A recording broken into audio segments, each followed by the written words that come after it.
नमस्कार दोस्तों, जय हिंद। स्वागत है आप सभी का आपके अपने यूट्यूब चैनल सक्सेस विज्ञान में। एक कदम सफलता की ओर। दोस्तों, हम लोग लोअर पीसीएस के लिए साइंस एंड टेक की क्लास कर रहे हैं, जिसमें 5 वीडियो आ चुका है। आप लोग प्लेलिस्ट में जाके देख सकते हैं। तो हम लोग अंतरिक्ष प्रौद्योगिकी कर रहे हैं, जिसका एक पार्ट आ चुका है, क्योंकि काफ़ी बड़ा चैप्टर है और इम्पॉर्टेंट भी। तो ये 2 पार्ट में होगा। तो पहला पार्ट आ चुका है, ये दूसरा पार्ट है। तो इसमें आज ये अंतरिक्ष प्रौद्योगिकी पूरी तरह कंप्लीट हो जाएगी। बाकी 4-5 क्लास और होगी, जिससे पूरा साइंस एंड टेक आपका कंप्लीट हो जाएगा। बाकी इकोलॉजी एंड डिजास्टर मैनेजमेंट जो है, प्लेलिस्ट से जाके आप लोग देख सकते हैं, पूरा कंप्लीट करा दिया गया है। तो चलिए शुरू करते हैं। अंतरिक्ष प्रौद्योगिकी। तो अंतरिक्ष प्रौद्योगिकी में मुख्य रूप से ये शामिल हैं, क्या क्या? लॉन्च व्हीकल, यानी लॉन्च व्हीकल रॉकेट। तो ये है PSLV, GSLV, LBM-3 आदि। ये इंडिया के हैं। PSLV, GSLV, LBM-3 ये लॉन्च व्हीकल हैं। उपग्रह यानी सैटेलाइट। तो संचार, पृथ्वी अवलोकन, नेविगेशन का नाविक है भारत का। वैज्ञानिक अनुसंधान, इन चीज़ों के लिए ये उपग्रह होते हैं। अब अंतरिक्ष यान की बात करें तो चंद्रयान, मंगलयान, गगनयान, भविष्य में अंतरिक्ष स्टेशन, ये अंतरिक्ष यान हो गए। उन्नत तकनीकों की बात करें तो on orbit refuelling, robotic arm, reusable launch vehicle, hyper spectral imaging, cryogenic engine आदि, ये उन्नत तकनीकें हैं। भारत में अंतरिक्ष प्रौद्योगिकी की वर्तमान स्थिति जनवरी 2026। तो जनवरी 2026 तक बात करें तो भारत का इसरो है। तो इसरो ने पिछले कुछ सालों में बहुत तेज़ प्रगति की है और अब दुनिया के टॉप 4-5 अंतरिक्ष शक्तियों में शुमार हो गया है। तो इसरो जो भारत का है, वो पिछले कुछ सालों में काफ़ी ज़्यादा प्रगति की है और दुनिया के 4-5 अंतरिक्ष शक्तियों में शामिल हो गया है। जनवरी 2026 में कुछ महत्वपूर्ण घटनाएं और विकास। तो जनवरी 2026 में कुछ महत्वपूर्ण घटनाएं और विकास देखते हैं। सबसे पहले PSLV C62 मिशन 12 जनवरी 2026 को। तो PSLV C62 मिशन 12 जनवरी 2026। तो मुख्य पेलोड तो DRDO का EOS-N1 अन्वेषा जो है, hyper spectral earth observation satellite. मुख्य पेलोड DRDO का EOS-N1 hyper spectral earth observation satellite.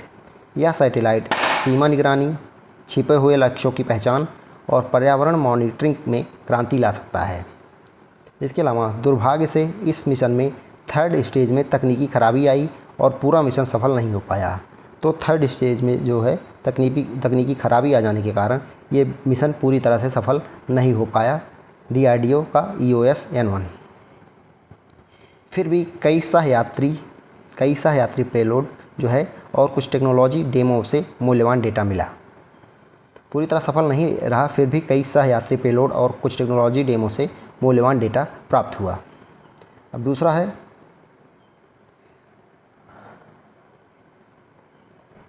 आयुलसैट on orbit refuelling demo. Ayulsat on orbit refuelling demo. तो भारतीय स्टार्टअप ऑर्बिट 8 एरोस्पेस द्वारा बनाया गया 25 kg का यह सैटेलाइट अंतरिक्ष में उपग्रहों को ईंधन भरने की तकनीक विकसित करने के लिए बनाया गया था। तो आयुलसैट जो है, ये भारतीय स्टार्टअप ऑर्बिट 8 एरोस्पेस द्वारा बनाया गया, जो 25 kg का सैटेलाइट अंतरिक्ष में उपग्रहों को ईंधन भरने की तकनीक विकसित करने के लिए बनाया गया था। अगर सफल होता तो भारत विश्व का तीसरा देश बन जाता जो यह जटिल तकनीक हासिल करता। अभी तक सिर्फ रूस और USA ने बड़े स्तर पर इसमें सफलता पाई है। तो अगर भारत भी सफल हो जाता तो तीसरा देश बन जाता पूरे विश्व में। अभी तक केवल रूस और USA ने इसमें सफलता प्राप्त की है। आदित्य L1 मिशन ये क्या है? तो आदित्य L1 सूर्य और सौर कोरोना का निरीक्षण करने वाला पहला भारतीय अंतरिक्ष मिशन है। तो ये आदित्य, जैसे आप लोग को जानते हैं, सूर्य का जो है पर्यायवाची आदित्य है। तो ये सूर्य और कोरोना का निरीक्षण करने वाला पहला भारतीय अंतरिक्ष मिशन है। आदित्य का अर्थ है सूर्यदेव, जैसा कि बताया गया। आदित्य L1 में 7 अलग अलग स्वदेशी विकसित पेलोड हैं। तो आदित्य L1 में जो है 7 अलग अलग स्वदेशी विकसित पेलोड हैं। इसे सूर्य पृथ्वी प्रणाली के पहले लैग्रेंज बिंदु L1 के चारों ओर एक प्रभाव मंडल कक्षा में रखा जाएगा। तो इसे जो है सूर्य पृथ्वी प्रणाली के पहले लैग्रेंज बिंदु L1 के चारों ओर एक प्रभाव मंडल कक्षा में रखा जाएगा, जो इसे लगातार सूर्य के अवलोकन की अनुमति देता है। यह बिंदु पृथ्वी से लगभग 1.5 मिलियन किलोमीटर की दूरी पर है। तो यह जो बिंदु है ये पृथ्वी से लगभग 1.5 मिलियन किलोमीटर की दूरी पर है। इन स्थितियों में आकाशीय पिंडों का गुरुत्वाकर्षण खिंचाव अभिकेंद्री बल के बराबर होता है। तो इन स्थितियों में जो है आकाशीय पिंडों का गुरुत्वाकर्षण खिंचाव जो होता है अभिकेंद्री बल के बराबर होता है। इस प्रकार तीसरे पिंड पर कार्य करने वाले बल एक दूसरे को निष्क्रिय कर देते हैं। PSLV C57, तो यह ध्रुवीय उपग्रह प्रक्षेपण यान PSLV C57 एक्सेल का प्रयोग करते हुए 25वां मिशन है। तो PSLV C57 ध्रुवीय उपग्रह प्रक्षेपण यान PSLV C57 एक्सेल का प्रयोग करते हुए 25वां मिशन है। आदित्य L1 मिशन के उद्देश्य, तो आदित्य L1 मिशन के उद्देश्य क्या हैं? तो अध्ययन, ऊपरी सौर वायुमंडलीय क्रोमोस्फीयर और कोरोना की गतिशीलता का अध्ययन, क्रोमोस्फीयर और कोरोना के तापमान का अध्ययन, आंशिक रूप से आयनित प्लाज्मा की भौतिकी का अध्ययन, कोरोनल मास इजेक्शन CME की शुरुआत और सौर ज्वालाओं का अध्ययन। तो इन चीज़ों का अध्ययन किया जाएगा, ये इसका उद्देश्य है। इसके अलावा अवलोकन, तो सूर्य से निकलने वाले कणों की गतिशीलता के अध्ययन के लिए डेटा उपलब्ध कराने वाले इन सीटू कण और प्लाज्मा वातावरण, सौर कोरोना और उसके ताप प्रणाली की भौतिकी का अवलोकन, कोरोनल और कोरोनल लूप प्लाज्मा का परीक्षण, तापमान, वेग और घनत्व, CMEs का विकास, गतिशीलता और उत्पत्ति, ये इसके उद्देश्य थे। ये रहा आदित्य L1 मिशन के घटक।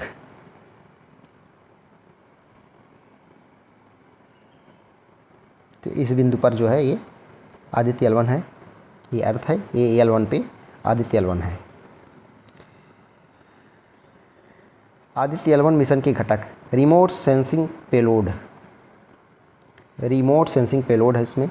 कौन कौन से? पहला, दृश्य उत्सर्जन रेखा कोरोनाग्राफ VELC, दृश्य उत्सर्जन रेखा कोरोनाग्राफ VELC, कोरोना या फिर इमेजिंग और स्पेक्ट्रोस्कोपी। दूसरा, सौर पराबैंगनी इमेजिंग टेलीस्कोप, SUIT, सौर पराबैंगनी इमेजिंग टेलीस्कोप। तो फोटोस्फीयर और क्रोमोस्फीयर इमेजिंग, संकीर्ण और ब्रॉडबैंड। तीसरा है solar low energy X-ray spectrometer, SOLEX, ये सॉफ्ट एक्सरे स्पेक्ट्रोमीटर, सूर्य एक तारे के रूप में अवलोकन। चौथा, high energy L1 orbiting X-ray spectrometer, Helios, तो हार्ड एक्सरे स्पेक्ट्रोमीटर, सूर्य एक तारे के रूप में अवलोकन। इन सीटू पेलोड, पहला, आदित्य सौर पवन कण प्रयोग, एस्पेक्स, सौर पवन या कण विश्लेषण प्रोटॉन और भारी दिशाओं के साथ। दूसरा, आदित्य L1 के लिए प्लाज्मा विश्लेषण पैकेज स्वीट, सौर पवन या कण विश्लेषण इलेक्ट्रॉन और भारी आयन दिशाओं के साथ। और तीसरा, उन्नत त्रिअक्षीय उच्च resolution digital magnetometer, in situ चुंबकीय क्षेत्र BX, Y और BZ। अब आदित्य L1 मिशन का महत्व क्या है ये देख लेते हैं। आदित्य L1 मिशन का महत्व, तो सौर गतिविधियों का अवलोकन। मिशन का उद्देश्य यह समझना है कि सौर तूफान किस प्रकार उच्च ऊर्जा वाले आवेशित कण उत्पन्न करते हैं, जो संभावित रूप से उपग्रहों को नुकसान पहुंचा सकते हैं तथा हमारी आधुनिक जीवन शैली को बाधित कर सकते हैं। थोड़ा बड़ा करते हैं। अंतरिक्ष मौसम पूर्वानुमान, तो यह पृथ्वी के निकट अंतरिक्ष वातावरण की निगरानी करेगा तथा अंतरिक्ष मौसम पूर्वानुमान मॉडल को परिष्कृत करने में योगदान देगा। इसके अलावा गंभीर अंतरिक्ष मौसम, दूर संचार और नौवहन, उच्च आवृत्ति रेडियो संचार, ध्रुवीय मार्गों पर हवाई यातायात, विद्युत पावर ग्रिड और पृथ्वी के उच्च अक्षांशों पर तेल पाइपलाइनों को प्रभावित करता है। इसके अलावा अंतर्राष्ट्रीय नेतृत्व और प्रतिष्ठा, तो यह महत्वाकांक्षी मिशन अंतरिक्ष आधारित सौर अध्ययन में देश की पहली यात्रा है। इसरो सौर वेधशाला स्थापित करने वाली तीसरी अंतरिक्ष एजेंसी के रूप में नासा और यूरोपीय अंतरिक्ष एजेंसी की श्रेणी में शामिल हो जाएगा। वैज्ञानिक अन्वेषण, सौर मिशनों से प्रायः अप्रत्याशित खोजें होती हैं और सूर्य के व्यवहार के बारे में नई जानकारियां मिलती हैं।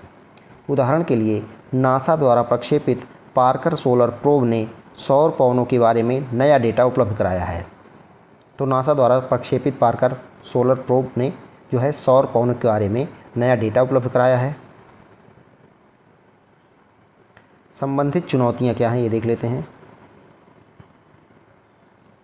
तो सूर्य की ऊष्मा के संपर्क में आना। तो सूर्य से निकटता के कारण अंतरिक्ष यान अत्यधिक तापमान और तीव्र विकिरण के संपर्क में आ सकता है। विद्युत उत्पादन। तो सौर मिशनों में विद्युत उत्पादन करने के लिए सौर पैनलों का उपयोग करना होता है। हालांकि जैसे जैसे वह सूर्य के करीब पहुंचते हैं, सूर्य की रोशनी इतनी तीव्र हो जाती है कि पारंपरिक सौर पैनल अंतरिक्ष यान के संचालन के लिए विद्युत उत्पादन नहीं कर पाते हैं। इसके अलावा संचार। इतनी विशाल दूरी पर डेटा संचालित करने वाले अंतरिक्ष यान में सूर्य के रेडियो तरंग उत्सर्जन के कारण हस्तक्षेप होने से संचार में बाधा उत्पन्न होती है। डेटा संग्रह। सौर मिशन के दौरान डेटा संग्रहण की सटीकता का मापांकन महत्वपूर्ण है, लेकिन प्रतिकूल वातावरण परिस्थितियां इसे एक चुनौतीपूर्ण कार्य बना देती हैं। आदित्य L1 देख लेते हैं यहाँ पे। आदित्य L1 इसे 2 सितंबर 2023 को, डेट ध्यान रखिए, 2 सितंबर 2023 को सतीश धवन अंतरिक्ष केंद्र से प्रक्षेपण यान PSLV C57 द्वारा प्रक्षेपित किया गया।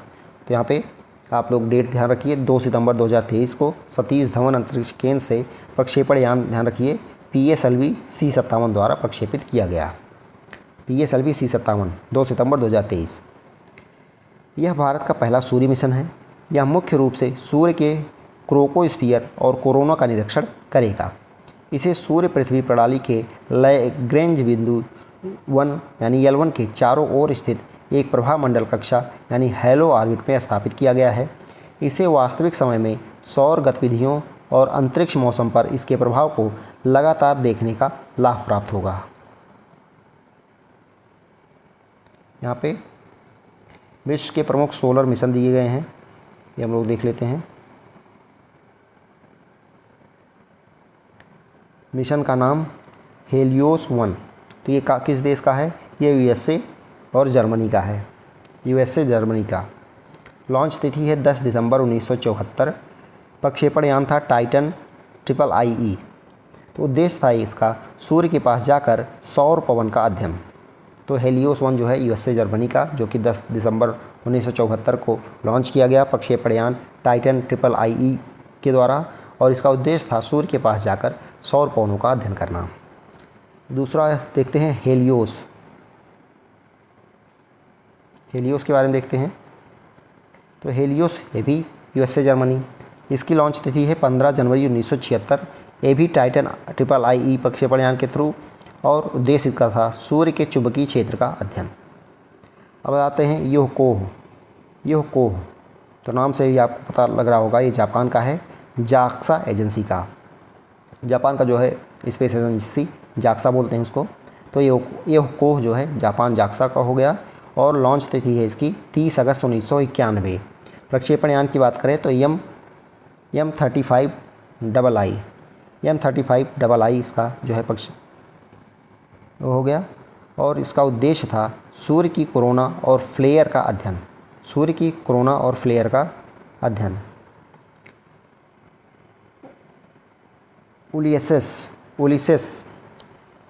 उलिसेस देखते हैं। तो ये नासा ESA का है।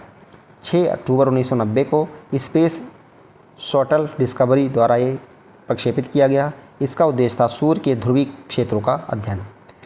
अब अगला आता है सोहो। क्या आता है?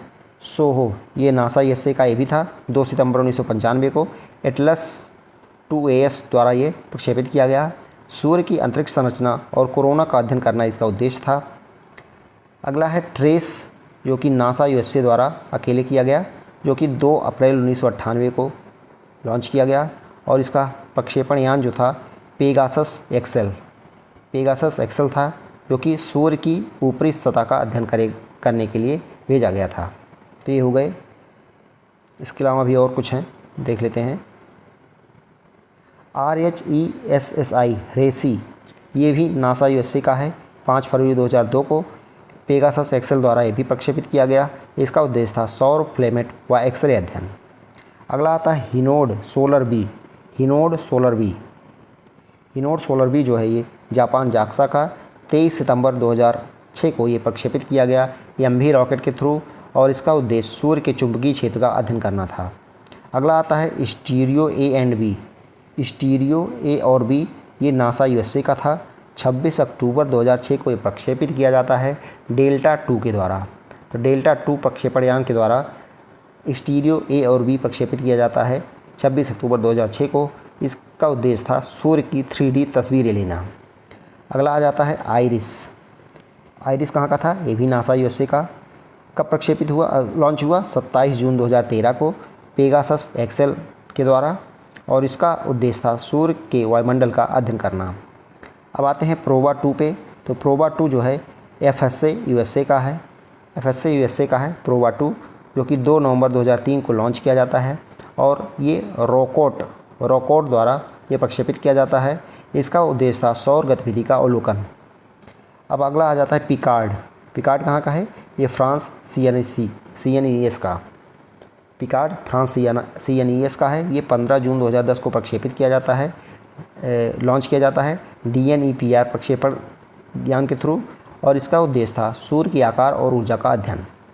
फिर आता है पार्कर सोलर प्रोब। तो ये भी नासा USA का 12 अगस्त 2018 को लॉन्च किया जाता है डेल्टा 4 हैवी प्रक्षेपण यान द्वारा। इसका उद्देश्य सूर्य के सबसे पास जाकर अध्ययन करना था। अब आ जाते हैं भारत का आदित्य L1, जो कि इसरो का है। 2 सितंबर 2023 PSLV-57 द्वारा ये प्रक्षेपित किया जाता है। इसका जो है उद्देश्य सूर्य की कोरोना और सौर पवन का अध्ययन करना है। अगला देखते हैं भारत की नेविगेशन प्रणाली। ये भी इम्पोर्टेंट है। भारत की नेविगेशन प्रणाली 29 जनवरी 2025 को इसरो द्वारा श्रीहरिकोटा के सतीश धवन अंतरिक्ष केंद्र से GSLV F-15 रॉकेट के जरिए नाभिक श्रृंखला के दूसरे उपग्रह NBS-02 को सफलतापूर्वक प्रक्षेपित किया गया। तो 29 जनवरी 2025 को इसरो द्वारा श्रीहरिकोटा के सतीश धवन अंतरिक्ष केंद्र से GSLV F-15 रॉकेट के जरिए नाभिक श्रृंखला के दूसरे उपग्रह NBS-02 को सफलतापूर्वक जो है प्रक्षेपित किया गया। यह अंतरिक्ष केंद्र के इसरो का 100वां प्रक्षेपण था। तो यह अंतरिक्ष केंद्र से इसरो का 100वां प्रक्षेपण था। NBS-02 भारत की क्षेत्रीय उपग्रह नेविगेशन प्रणाली नाभिक प्रणाली को उन्नत करता है। तो इसके बारे में हम लोगों ने देखा। तो ये NBS-02 जो था ये अंतरिक्ष केंद्र से इसरो का 100वां प्रक्षेपण था, और NBS-02 भारत की क्षेत्रीय उपग्रह नेविगेशन प्रणाली नाभिक प्रणाली को उन्नत करता है। नाभिक नेविगेशन विथ इंडियन कॉन्स्टिलेशन, इसके बारे में देखते हैं। नाभिक का फुल फॉर्म क्या है? Navigation with Indian constellation. तो यह इसरो द्वारा विकसित एक क्षेत्रीय नेविगेशन सैटेलाइट सिस्टम है, RNSS क्षेत्रीय नेविगेशन सैटेलाइट सिस्टम। नाभिक भारत और आसपास के क्षेत्रों के लिए रियल स्थिति निर्धारण सेवाएं प्रदान करता है, जो नागरिकों के लिए 20 मीटर की सटीकता और सैन्य उपयोग के लिए 10 मीटर से कम की सटीकता प्रदान करता है। यह प्रणाली NBS-02 सहित 7 उपग्रहों के साथ संचालित होती है तथा परिशुद्धता के लिए रुबिडियम परमाणु घड़ियों का उपयोग करती है। तो यह प्रणाली NBS-02 सहित 7 उपग्रहों के साथ संचालित होती है और परिशुद्धता के लिए रुबिडियम परमाणु घड़ियों का ये उपयोग करती है। नाभिक बनाम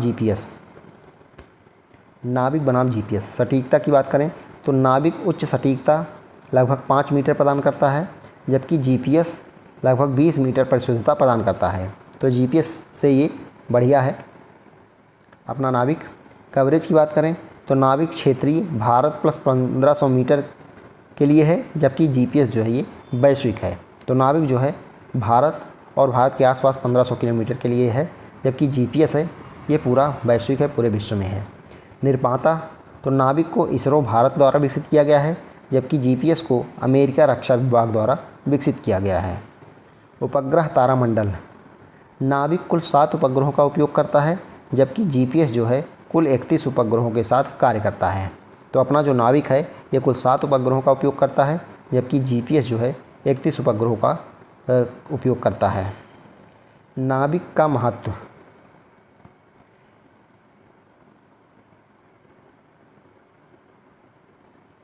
नाविक का महत्व तो सामरिक स्वतंत्रता। नाविक जीपीएस जैसी वैश्विक नेविगेशन प्रणालियों पर भारत की निर्भरता को कम करता है और निर्बाध सेवाएं सुनिश्चित करके राष्ट्रीय सुरक्षा को बढ़ाता है। तो नाविक जीपीएस जैसी वैश्विक नेविगेशन प्रणालियों पर भारत की निर्भरता को कम करता है और निर्बाध सेवाएं सुनिश्चित करके राष्ट्रीय सुरक्षा भी प्रदान करता है। सैन्य सहायता तो नाविक सैन्य अभियानों को समर्थन देता है, मिसाइलों, ड्रोनों और रक्षा परिसंपत्तियों के लिए नेविगेशन में सुधार करता है।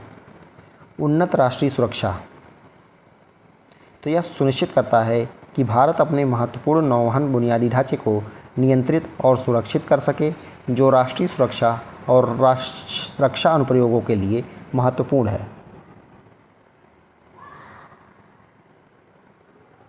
यह महत्वपूर्ण स्थितियों के दौरान नेविगेशन सेवाओं में व्यवधान या समझौता के जोखिम को कम करेगा। अगला है नागरिक अनुप्रयोग।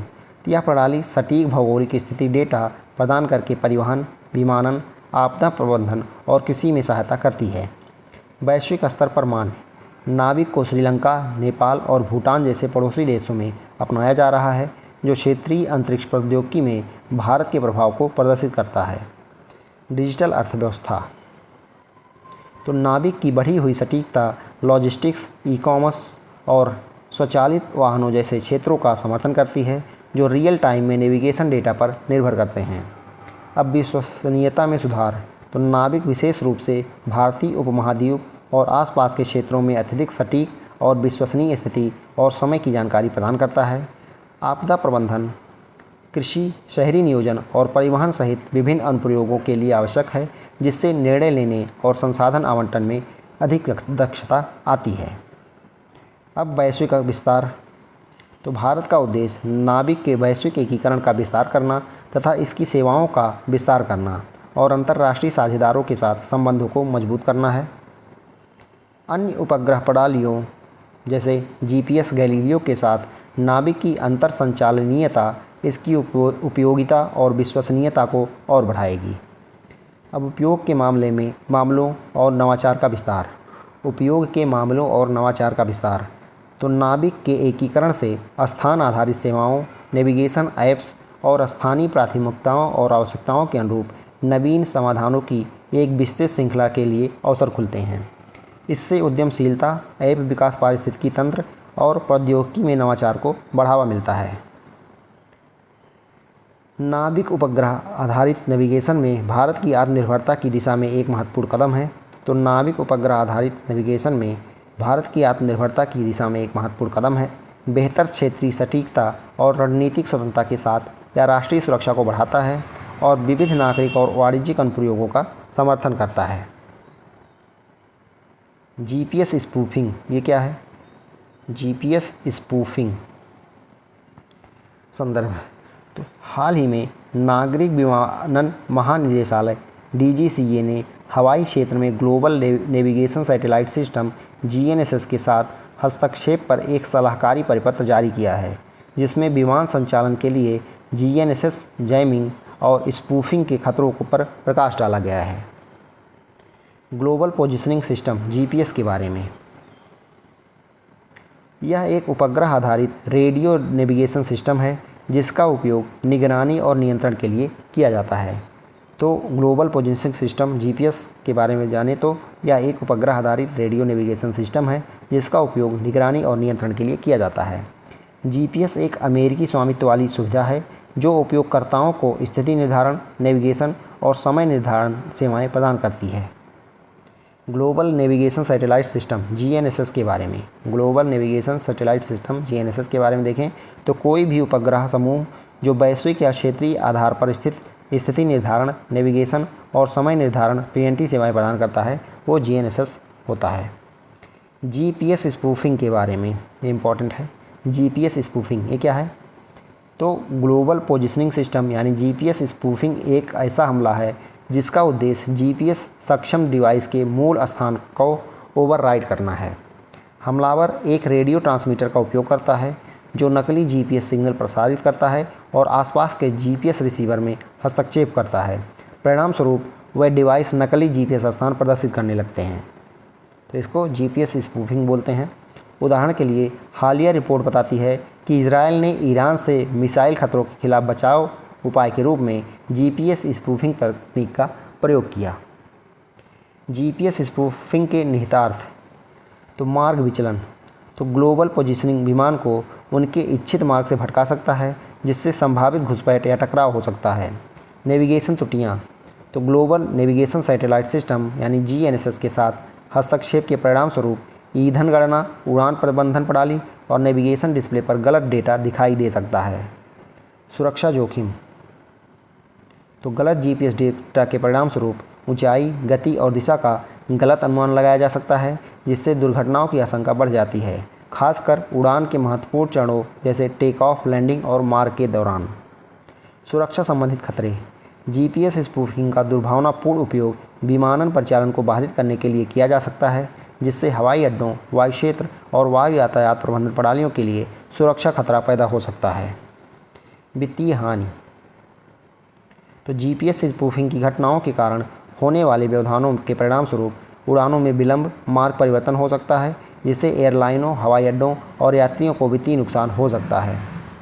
प्रतिष्ठा को नुकसान, तो जीपीएस स्पूफिंग की घटनाओं के कारण एयरलाइनों और विमानन प्राधिकरणों की प्रतिष्ठा को नुकसान हो सकता है, जिससे हवाई यात्रा की सुरक्षा और संरक्षा में जनता का विश्वास और भरोसा कम हो सकता है। आगे की राह, सिग्नल प्रमाणीकरण।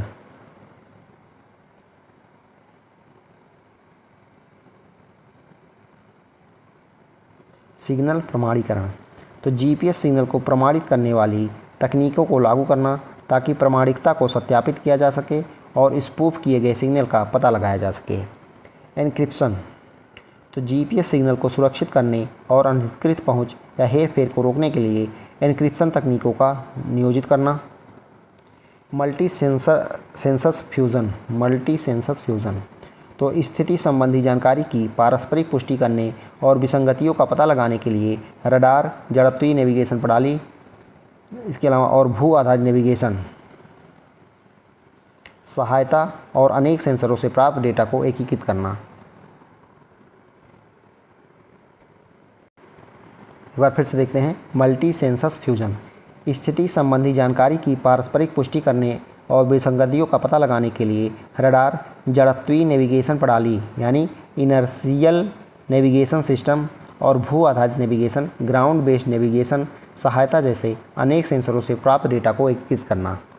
Jamming detection, GPS signal jamming का पता लगाने और उसे कम करने में सक्षम प्रणालियों की तैनाती जो स्पूफिंग हमलों की उपस्थिति का संकेत दे सकती हैं। एंटी स्पूफिंग सॉफ्टवेयर, तो ऐसे सॉफ्टवेयर समाधान विकसित करना जो स्पूफिंग प्रयासों का पता लगाने और नेविगेशन सटीकता बनाए रखने के लिए सुधारात्मक कार्रवाई करने के लिए वास्तविक समय में जीपीएस सिग्नल का विश्लेषण करते हैं। अगला है भारत की अंतरिक्ष अर्थव्यवस्था। भारत की अंतरिक्ष अर्थव्यवस्था,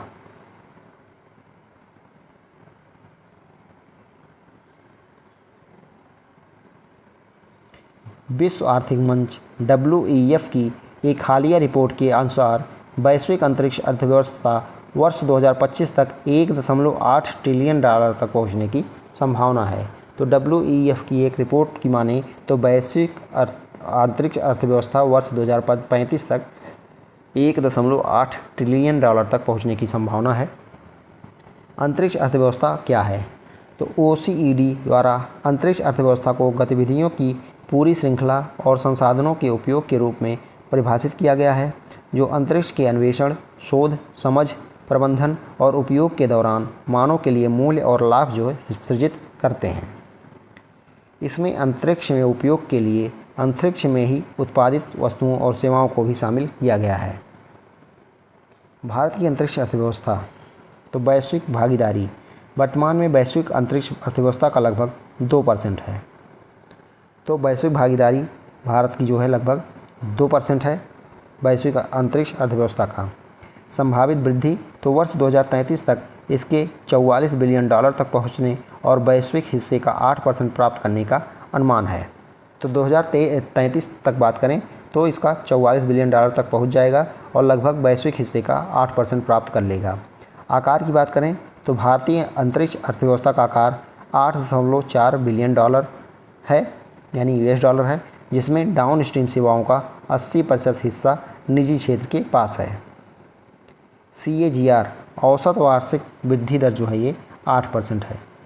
औसत वार्षिक वृद्धि दर कितनी है? 8%। अंतरिक्ष में से संबंधित स्टार्टअप तो वर्ष 2014 में 1 से बढ़कर वर्ष 2023 में 189 हो गए। तो अंतरिक्ष से संबंधित स्टार्टअप जो 2014 में सिर्फ एक थे, 2023 में 189 हो गए, जिसमें 124.7 मिलियन डॉलर का निवेश हुआ। निजी क्षेत्र की भागीदारी तो उपग्रह आधारित संचार समाधान, परीक्षण सुविधाएं और स्थानीय निर्माण में सक्रिय। उपग्रह प्रक्षेपण, इसरो द्वारा किए जाने वाले उपग्रह प्रक्षेपण में वृद्धि हुई है। पिछले 9 वर्षों में 90% से अधिक प्रक्षेपण किए गए हैं, जिसमें विदेशी उपग्रह प्रक्षेपणों से 174 मिलियन डॉलर की आय हुई है। एक बार फिर से देख लेते हैं। तो इसरो द्वारा किए जाने वाले उपग्रह प्रक्षेपण में वृद्धि हुई है। पिछले 9 वर्षों में 90% से अधिक प्रक्षेपण किए गए हैं, जिसमें विदेशी उपग्रह प्रक्षेपणों से 174 मिलियन डॉलर की आय भी हुई है। वैश्विक अंतरिक्ष अर्थव्यवस्था की वर्तमान स्थिति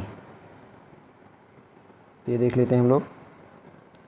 वैश्विक अंतरिक्ष अर्थव्यवस्था की वर्तमान स्थिति तो अंतरिक्ष क्षेत्र में आर्थिक वृद्धि।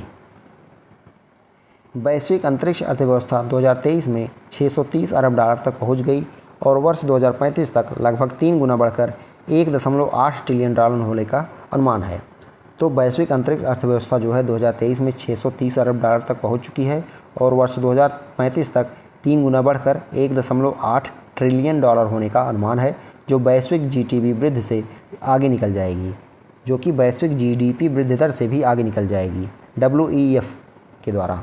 WEF ने बताया।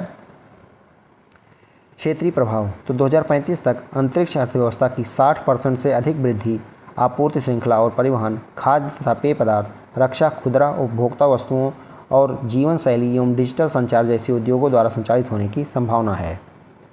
क्षेत्रीय प्रभाव क्या होगा? तो 2035 तक अंतरिक्ष अर्थव्यवस्था की 60% से अधिक वृद्धि आपूर्ति श्रृंखला और परिवहन, खाद्य तथा पेय पदार्थ, रक्षा, खुदरा उपभोक्ता वस्तुओं और जीवन शैली एवं डिजिटल संचार जैसे उद्योगों द्वारा संचालित होने की संभावना है। 2024 में भारत की अंतरिक्ष अर्थव्यवस्था का मूल्य जो है लगभग 8.4 बिलियन डॉलर रहा, जो वैश्विक अंतरिक्ष उद्योग का लगभग 2 से 3% है। तो 2024 की बात करें तो भारत की अंतरिक्ष अर्थव्यवस्था का मूल्य जो है 8.4 बिलियन डॉलर रहा, जो वैश्विक अंतरिक्ष उद्योग का लगभग 2 से 3% है। वाणिज्यिक प्रभुत्व 2023 में 546 बिलियन डॉलर की वैश्विक अंतरिक्ष अर्थव्यवस्था में वाणिज्यिक गतिविधियों का हिस्सा लगभग 78% रहा, जो इस क्षेत्र में निजी उद्यमों की महत्वपूर्ण भूमिका को उजागर करता है। तो 2023 में 546 बिलियन डॉलर की वैश्विक अंतरिक्ष अर्थव्यवस्था में वाणिज्यिक गतिविधियों का हिस्सा जो है लगभग 78% रहा, जो इस क्षेत्र में निजी उद्यमों की महत्वपूर्ण भूमिका को उजागर करता है। अब भारतीय अंतरिक्ष उद्योग के विकास के कारण, भारतीय अंतरिक्ष उद्योग के विकास के कारण ये देख लेते हैं। तो लागत प्रभावशीलता इसरो ने वर्ष 2017 में एक बार में 104 उपग्रहों को प्रक्षेपित करने के लिए 15 मिलियन डॉलर का शुल्क लिया, जबकि स्पेस एक्स एक एकल उपग्रह प्रक्षेपित करने के लिए लगभग 60 मिलियन डॉलर का शुल्क लेता है। तो आप लोग ध्यान रखिएगा, 2017 में भारत ने 104 उपग्रह जो है प्रक्षेपित किया था एक साथ, और उसने 15 मिलियन का शुल्क लिया था। तो 2017 में एक बार में 104 उपग्रहों को प्रक्षेपित करने के लिए 15 मिलियन का शुल्क लिया था, जबकि स्पेस एक्स एक एकल उपग्रह प्रक्षेपित करने के लिए ही लगभग 60 मिलियन डॉलर ले लेता है। तो देख सकते हैं, चौथाई पैसा ले रहा है और एक साथ 104 उपग्रह प्रक्षेपित कर रहा है, जबकि सिंगल का यहाँ पे स्पेस एक्स 60 मिलियन डॉलर ले लेता है। स्थापित क्षमता तो इसरो ने उपग्रहों को विभिन्न कक्षाओं जैसे कि ध्रुवीय, सूर्य तुल्यकालिक, भू स्थिर आदि में प्रक्षेपित करने की अपनी क्षमता का प्रदर्शन किया है। उदाहरण 2024 में सतीश धवन अंतरिक्ष केंद्र SDSC से 100वां मिशन।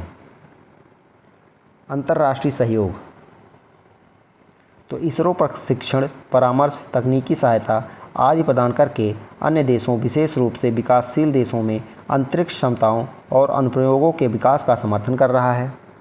एफडीआई सीमा में वृद्धि। अंतरिक्ष क्षेत्र के लिए प्रत्यक्ष विदेशी निवेश यानी कि एफडीआई की सीमा को बढ़ाकर 100% कर दिया गया है।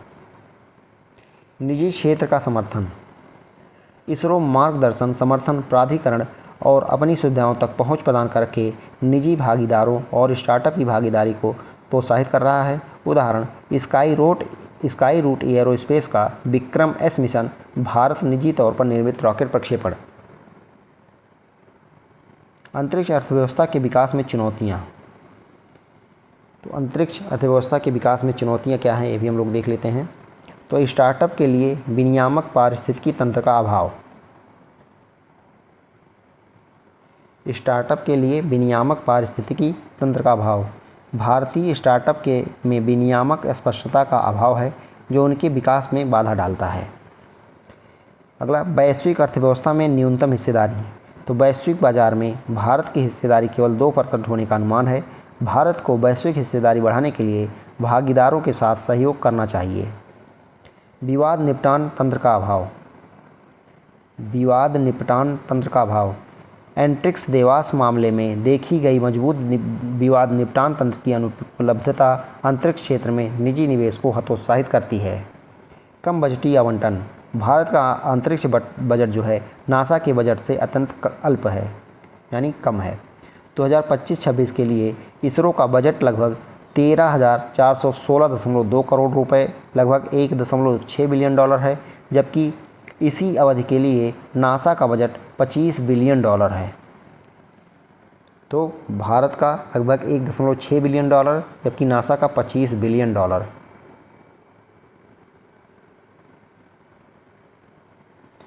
प्रतिभा पलायन।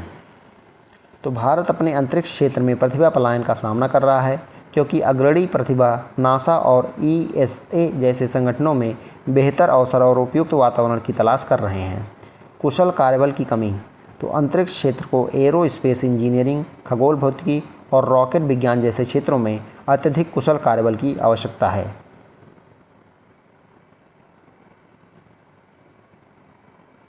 अंतरिक्ष अर्थव्यवस्था को बढ़ावा देने संबंधी सरकारी पहलें।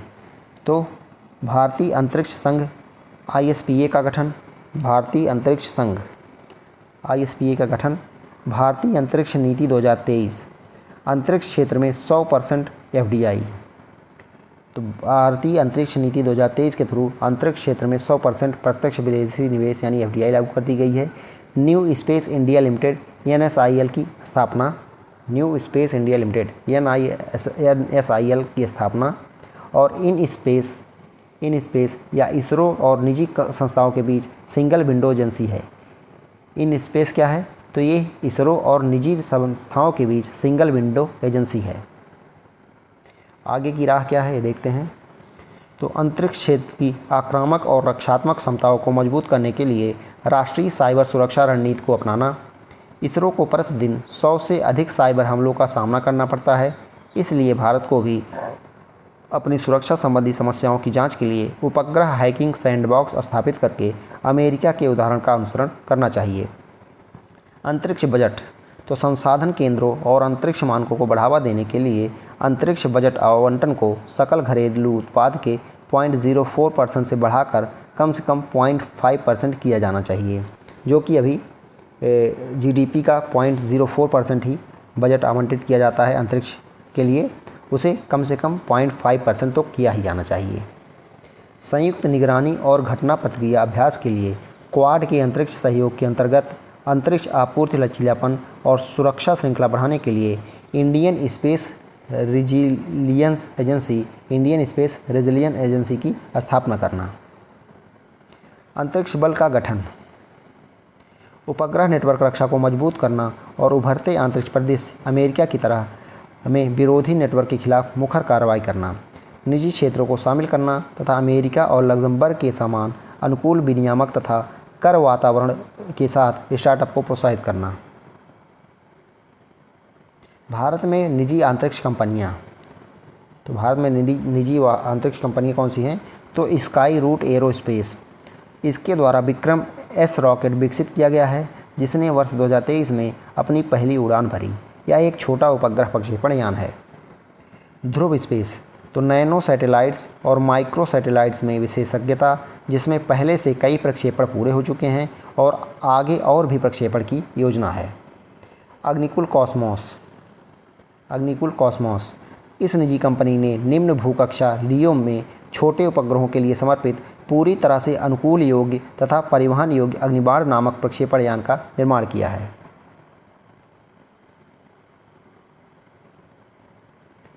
अब निजी क्षेत्र की भागीदारी का महत्व क्या है? नवाचार, इनोवेशन, विविध ग्राहक आवश्यकताओं को पूरा करने के लिए नई प्रौद्योगिकियों, उत्पादों और सेवाओं को प्रस्तुत करना। प्रतिस्पर्धा, तो प्रतिस्पर्धी वातावरण के माध्यम से कम लागत और बेहतर गुणवत्ता की पेशकश करना। सहयोग, तो पारस्परिक लाभ के लिए सरकारी एजेंसियों, शैक्षणिक संस्थानों और अंतर्राष्ट्रीय साझेदारी करना। व्यवसायीकरण, तो अंतरिक्ष परिसंपत्तियों और सेवाओं से नए बाजार और राजस्व स्रोत का निर्माण करना। सामाजिक आर्थिक विकास, तो शिक्षा, स्वास्थ्य सेवा और कृषि जैसे क्षेत्रों के लिए अंतरिक्ष आधारित समाधान प्रदान करना। सामाजिक प्रगति को बढ़ावा देना। अगला टॉपिक है अंतरिक्ष पर्यटन। तो अंतरिक्ष पर्यटन देखते हैं। संदर्भ, उद्यमी और पायलट गोपी थोटाकुरा ब्लू ओरिजिन कंपनी के NS-25 मिशन पर एक पर्यटक के रूप में अंतरिक्ष में जाने वाले पहले भारतीय बनने वाले हैं। तो उद्यमी और पायलट जो हैं गोपी थोटाकुरा ब्लू ओरिजिन कंपनी के NS-25 मिशन पर एक पर्यटक के रूप में अंतरिक्ष में जाने वाले पहले भारतीय बनने वाले हैं। वर्तमान स्थिति की बात करें तो वैश्विक अंतरिक्ष पर्यटन बाजार 2023 तक 16.20 की CAGR से बढ़ने का अनुमान है, जो 2034 तक $5.27 बिलियन के बाजार हो जाएगा। स्पेस एक्स, ब्लू ओरिजिन और वर्जिन गैलेक्टिक जैसी कंपनियों के योगदान में से सुलभता, लागत में कमी, अधिक प्रतिस्पर्धा और निजी कंपनियों की भागीदारी के कारण यात्रा की लागत में कमी आई है। उदाहरण, स्पेस एक्स द्वारा अपने फाल्कन रॉकेटों के साथ पुनः प्रयोज्य रॉकेट प्रौद्योगिकी। अंतरिक्ष पर्यटन का महत्व क्या है? तो अन्वेषण और रोमांच, अंतरिक्ष अन्वेषण के रोमांच को प्रत्यक्ष अनुभव करने और पृथ्वी की सीमाओं से परे एक असाधारण साहसिक कार्य शुरू करने का अवसर। वैज्ञानिक अनुसंधान, इससे प्राप्त राजस्व का उपयोग अंतरिक्ष प्रौद्योगिकी के वैज्ञानिक अनुसंधान और विकास के लिए किया जा सकता है, जिससे ब्रह्मांड के बारे में हमारी समझ बेहतर होगी तथा तकनीकी प्रगति में योगदान मिलेगा। अगला है आर्थिक विकास। तो रोजगार सृजन, संबंधित उद्योगों को समर्थन तथा बुनियादी ढांचे व अंतरिक्ष प्रौद्योगिकी में निवेश हेतु लाभदायक। शिक्षा की बात करें तो अंतरिक्ष पर्यटन सभी आयु वर्गों के बीच क्षेत्रों में रुचि तथा शैक्षिक प्रयासों को बढ़ावा देता है और भावी वैज्ञानिकों और अंतरिक्ष यात्रियों को प्रेरित करता है। संपूर्ण मानवता के लाभ के लिए अंतरिक्ष अन्वेषण, अनुसंधान और प्रौद्योगिक विकास में साझेदारी को बढ़ावा देने हेतु अंतर्राष्ट्रीय सहयोग। संबंधित चुनौतियाँ, ये देखते हैं। संबंधित चुनौतियाँ, उच्च लागत, तो अंतरिक्ष पर्यटन वर्तमान में वित्तीय दृष्टि से अत्यधिक महंगा है। उदाहरण के लिए ब्लू ओरिजिन पर एक सीट की कीमत $1,50,000 से शुरू होती है, यानी $1,50,000 से एक सीट की कीमत शुरू होती है। सुरक्षा, अंतरिक्ष यात्रा एक खतरनाक गतिविधि है और इसमें हमेशा दुर्घटना का खतरा बना रहता है। अगला है दीर्घकालिक स्वास्थ्य प्रभाव। जिन व्यक्तियों अंतरिक्ष यात्रियों पर अंतरिक्ष यात्रा के दीर्घकालिक प्रभाव का सीमित डेटा अंतरिक्ष पर्यटकों के लिए स्वास्थ्य संबंधी जोखिमों का आकलन करने में चुनौतियां प्रस्तुत करता है। विशिष्ट प्रशिक्षण की आवश्यकता, तो जिन व्यक्तियों को एयरोस्पेस का पूर्व कोई अनुभव नहीं है, उनके लिए गहन अनुकूलित प्रशिक्षण कार्यक्रम विकसित करना समय और संसाधन की दृष्टि से कठिन है। अंतरिक्ष यातायात प्रबंधन, तो जैसे जैसे अंतरिक्ष पर्यटन बढ़ रहा है, अंतरिक्ष में बढ़ते यातायात का प्रबंधन करना और अंतरिक्ष यान के बीच टकराव से बचना एक गंभीर चुनौती बन गई है। आगे की राह देखते हैं। तो वित्त पोषण, कर छूट और विनियामक राहत के माध्यम से निजी क्षेत्र को सरकारी सहायता। तकनीकी उन्नयन, तो इसरो की विशेषज्ञता का उपयोग विशेष रूप से अंतरिक्ष पर्यटन मिशनों के लिए लागत प्रभावी और विश्वसनीय पुनः प्रयोज्य प्रक्षेपण वाहनों को विकसित करने के लिए किया जाता है। इससे परिचालन लागत कम हो जाएगी और अनुभव अधिक सुलभ होगा। इसरो के साथ साझेदारी। इसरो एक विश्व प्रसिद्ध अंतरिक्ष एजेंसी है और यह निजी कंपनियों को बहुमूल्य सहायता प्रदान कर सकती है। अंतर्राष्ट्रीय सहयोग। निजी क्षेत्र संसाधनों और विशेषज्ञता को साझा करने के लिए अंतर्राष्ट्रीय साझेदारों के साथ सहयोग कर सकता है। अंतरिक्ष पर्यटन अवसंरचना का विकास। समर्पित अंतरिक्ष बंदरगाहों का निर्माण, अंतरिक्ष पर्यटकों के लिए प्रशिक्षण सुविधाएं, सुरक्षा प्रोटोकॉल और आपातकालीन प्रतिक्रिया तंत्र स्थापित करना आवश्यक है। विनियामक ढांचा। तो अंतरिक्ष पर्यटन परिचालन के लिए स्पष्ट नियम, उद्योग के विकास को बढ़ावा देते हुए सुरक्षा और पर्यावरणीय उत्तरदायित्व सुनिश्चित करना। बाह्य अंतरिक्ष प्रशासन। बाह्य अंतरिक्ष प्रशासन तो यह अंतरिक्ष में गतिविधियों को नियंत्रित करने हेतु विधिक और राजनीतिक ढांचे को संदर्भित करता है, जिसका उद्देश्य शांतिपूर्ण अन्वेषण, सहयोग और आंतरिक संसाधनों के जिम्मेदारीपूर्ण उपयोग को सुनिश्चित करना है। आर्टेमिस समझौते के बारे में। तो आर्टेमिस समझौते के बारे में देखते हैं। तो आर्टेमिस का अर्थ है त्वरण, पुनः संयोजन और सूर्य के साथ चंद्रमा की अंतरक्रिया की विद्युत गतिकी। तो आर्टेमिस का क्या अर्थ है? त्वरण, पुनः संयोजन और सूर्य के साथ चंद्रमा की अंतरक्रिया की विद्युत गतिकी। प्रक्षेपित। तो 2020 में नासा और अमेरिका विदेश विभाग द्वारा 7 अन्य संस्थापक सदस्यों ऑस्ट्रेलिया, कनाडा, लग्जमबर्ग, यूएई तथा यूके के साथ, तो ये 2020 में प्रक्षेपित किया गया। नासा के अलावा इसमें ऑस्ट्रेलिया, कनाडा, लग्जमबर्ग, यूएई तथा यूके शामिल थे।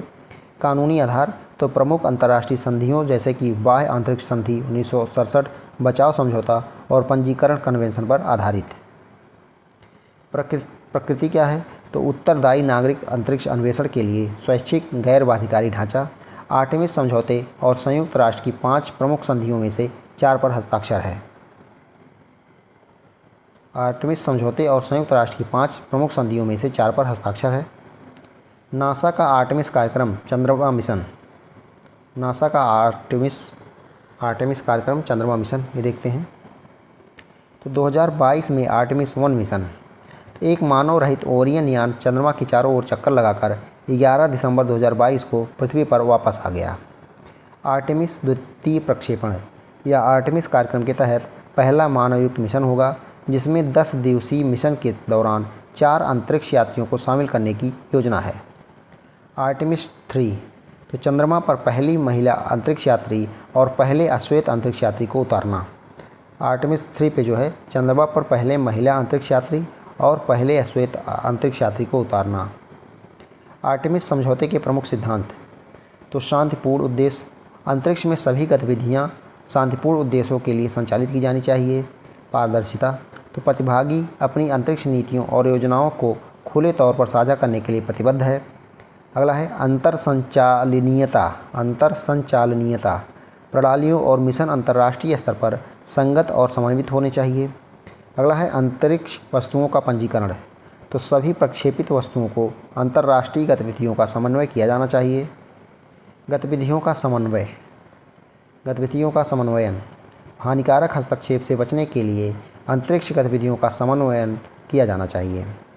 अगला है बाह्य अंतरिक्ष विरासत का संरक्षण। तो ऐतिहासिक रूप से महत्वपूर्ण अंतरिक्ष गतिविधियों का समन्वयन किया जाना चाहिए। अगला है अंतरिक्ष संसाधन निष्कर्षण। तो संसाधन उपयोग बाह्य अंतरिक्ष संधि के अनुरूप होना चाहिए। मौजूदा बाह्य अंतरिक्ष शासन ढांचा। संयुक्त राष्ट्र तंत्र। संयुक्त राष्ट्र कोपोस COPUOS 1958। कोपस COPUOS बाह्य अंतरिक्ष के शांतिपूर्ण उपयोग को बढ़ावा देने के लिए संयुक्त राष्ट्र महासभा द्वारा स्थापित है। तो COPUOS कोपस आप बोल सकते हैं 1958। 2019 में बाह्य अंतरिक्ष गतिविधियों की दीर्घकालिक स्थिरता सुनिश्चित करने के लिए 21 स्वैच्छिक गैर बाध्यकारी दिशा निर्देशों का एक सेट अपनाया गया। कोपस बाह्य अंतरिक्ष मामलों के लिए संयुक्त अंतरिक्ष कानून और शासन को लागू करने में COPUOS का समर्थन करता है। प्रमुख भूमिकाएं और कार्य। संयुक्त राष्ट्र COPUOS के निर्णयों को लागू करना, बाह्य अंतरिक्ष में प्रक्षेपित की गई वस्तुओं की संयुक्त राष्ट्र रजिस्ट्री को बनाए रखना, सभी के लिए अंतरिक्ष तक पहुंच पहल के माध्यम से विकासशील देशों का समर्थन करना, अंतरिक्ष कानून क्षमता निर्माण और अंतरिक्ष में जिम्मेदार व्यवहार पर मार्गदर्शन प्रदान करना। अगला है संयुक्त राष्ट्र बाह्य अंतरिक्ष संधि 1967। संयुक्त राष्ट्र बाह्य अंतरिक्ष संधि 1967 यह एक अंतर्राष्ट्रीय समझौता है जो सदस्य देशों को बाह्य अंतरिक्ष का उपयोग केवल शांतिपूर्ण उद्देश्यों हेतु बाध्य करता है। उद्देश्य तो यह मुख्य रूप से बाह्य अंतरिक्ष के शांतिपूर्ण उपयोग पर ध्यान केंद्रित करता है और अंतरिक्ष में परमाणु हथियारों की तैनाती पर प्रतिबंध लगाता है। भारत ने 1982 में इस संधि का अनुसमर्थन किया था। तो भारत ने इस संधि का अनुसमर्थन कब किया? 1982 में। इसमें अंतरिक्ष मलबे और अंतरिक्ष वस्तुओं की पृथ्वी पर वापसी से संबंधित प्रावधान भी शामिल हैं। अन्य अंतर्राष्ट्रीय संधियाँ, तो अन्य अंतर्राष्ट्रीय संधियाँ देख लेते हैं। तो बचाव समझौता 1968 अंतरिक्ष यात्रियों और अंतरिक्ष यान से बचाव और वापसी का आदेश देता है। उत्तरदायित्व अभिसमय 1972 यह राष्ट्रों को उनके अंतरिक्ष उपग्रहों से होने वाले नुकसान के लिए उत्तरदायी ठहराता है। पंजीकरण कन्वेंशन 1976 तो राज्यों को अंतरिक्ष वस्तुओं को संयुक्त राष्ट्र के साथ पंजीकृत करने की आवश्यकता होती है। चंद्रमा समझौता 1979 चंद्रमा और अन्य खगोलीय पिंडों के उपयोग को नियंत्रित करता है। नोट: भारत ने उपयुक्त सभी समझौतों पर हस्ताक्षर किए हैं, लेकिन केवल 4 का अनुसमर्थन किया है। चंद्रमा समझौते का अनुसमर्थन नहीं किया गया है। तो हस्ताक्षर तो सभी पे किए हैं, लेकिन अनुसमर्थन सभी का नहीं किया है, केवल 4 का किया है। चंद्रमा वाले समझौते पर इसने अनुसमर्थन भारत ने नहीं किया है। बाह्य अंतरिक्ष प्रशासन में सुधार की आवश्यकता। तो अंतरिक्ष मलबा प्रबंधन 130 मिलियन से अधिक अंतरिक्ष मलबे की वस्तुएं 1 मिलीमीटर से बड़ी हैं, ESA अनुमान के तहत। अंतरिक्ष खनन, अंतरिक्ष संसाधन दोहन जैसे क्षुद्र ग्रह खनन के लिए बाध्यकारी ढांचे का अभाव। अंतरिक्ष यातायात, विभिन्न देशों में भिन्न भिन्न मानक और कार्यप्रणाली है। अंतरिक्ष का सैन्यीकरण, दोहरे उपयोग वाली प्रौद्योगिकियों और उपग्रह रोधी हथियारों पर बढ़ती चिंताएं। उपग्रह प्रक्षेपणों में वृद्धि, इससे भीड़भाड़ बढ़ती है तथा टकराव और व्यवधान का खतरा बढ़ जाता है। संयुक्त राष्ट्र की सिफारिशें संपूर्ण मानवता के लिए नीति। संयुक्त राष्ट्र की सिफारिशें संपूर्ण मानवता के लिए नीति। तो वैश्विक संधि, तो अंतरिक्ष में शांति और सुरक्षा के लिए कानूनी रूप से बाध्यकारी साधन विकसित करना। यातायात प्रबंधन, उपग्रह गतिविधियों की निगरानी और समन्वय के लिए बहुपक्षीय प्रणाली स्थापित करना। संसाधन गतिविधियों के लिए रूपरेखा प्रस्तुत करना। तो चंद्र और अन्य आकाशीय संसाधनों के अन्वेषण और सतत उपयोग के लिए नियम परिभाषित करना।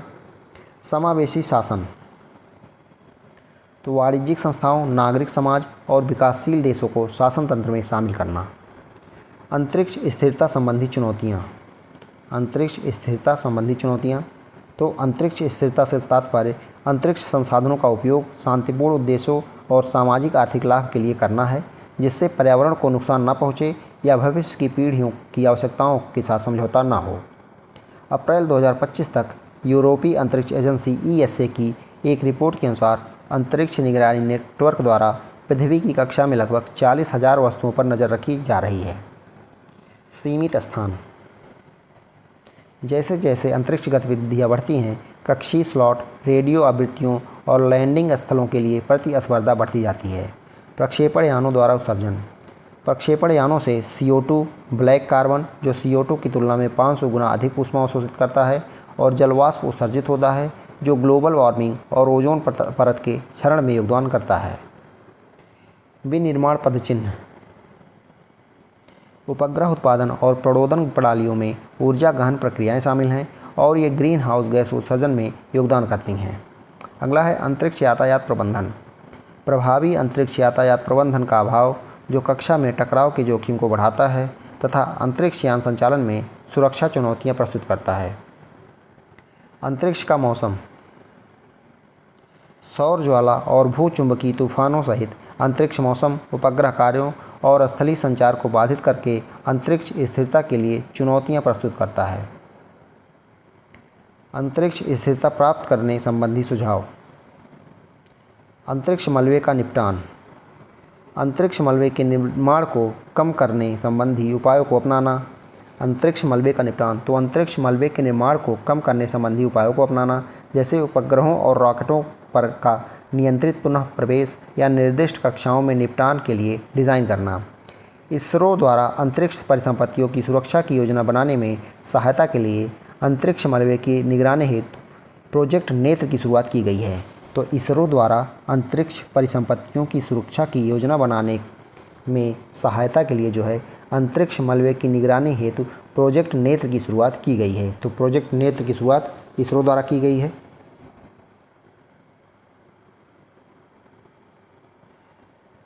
अंतरिक्ष स्थिरता के मूल्य। अंतरिक्ष प्रणाली की सुरक्षा, साइबर और सैन्य सुरक्षा, अंतरिक्ष यातायात प्रबंधन, अंतरिक्ष मलबा प्रबंधन, सुरक्षित पुनः प्रवेश, सुरक्षित प्रक्षेपण और अंतरिक्ष सहयोग। अंतरिक्ष यातायात प्रबंधन। अंतरिक्ष यातायात की निगरानी और विनियमन के लिए प्रभावी प्रणालियाँ विकसित करना, उपग्रहों और मलबे के बीच सुरक्षित दूरी सुनिश्चित करना और टकरावों को रोकना। अमेरिकी अंतरिक्ष निगरानी नेटवर्क SSN सुरक्षित संचालन सुनिश्चित करने के लिए हजारों अंतरिक्ष वस्तुओं की निगरानी करता है। अंतर्राष्ट्रीय सहयोग।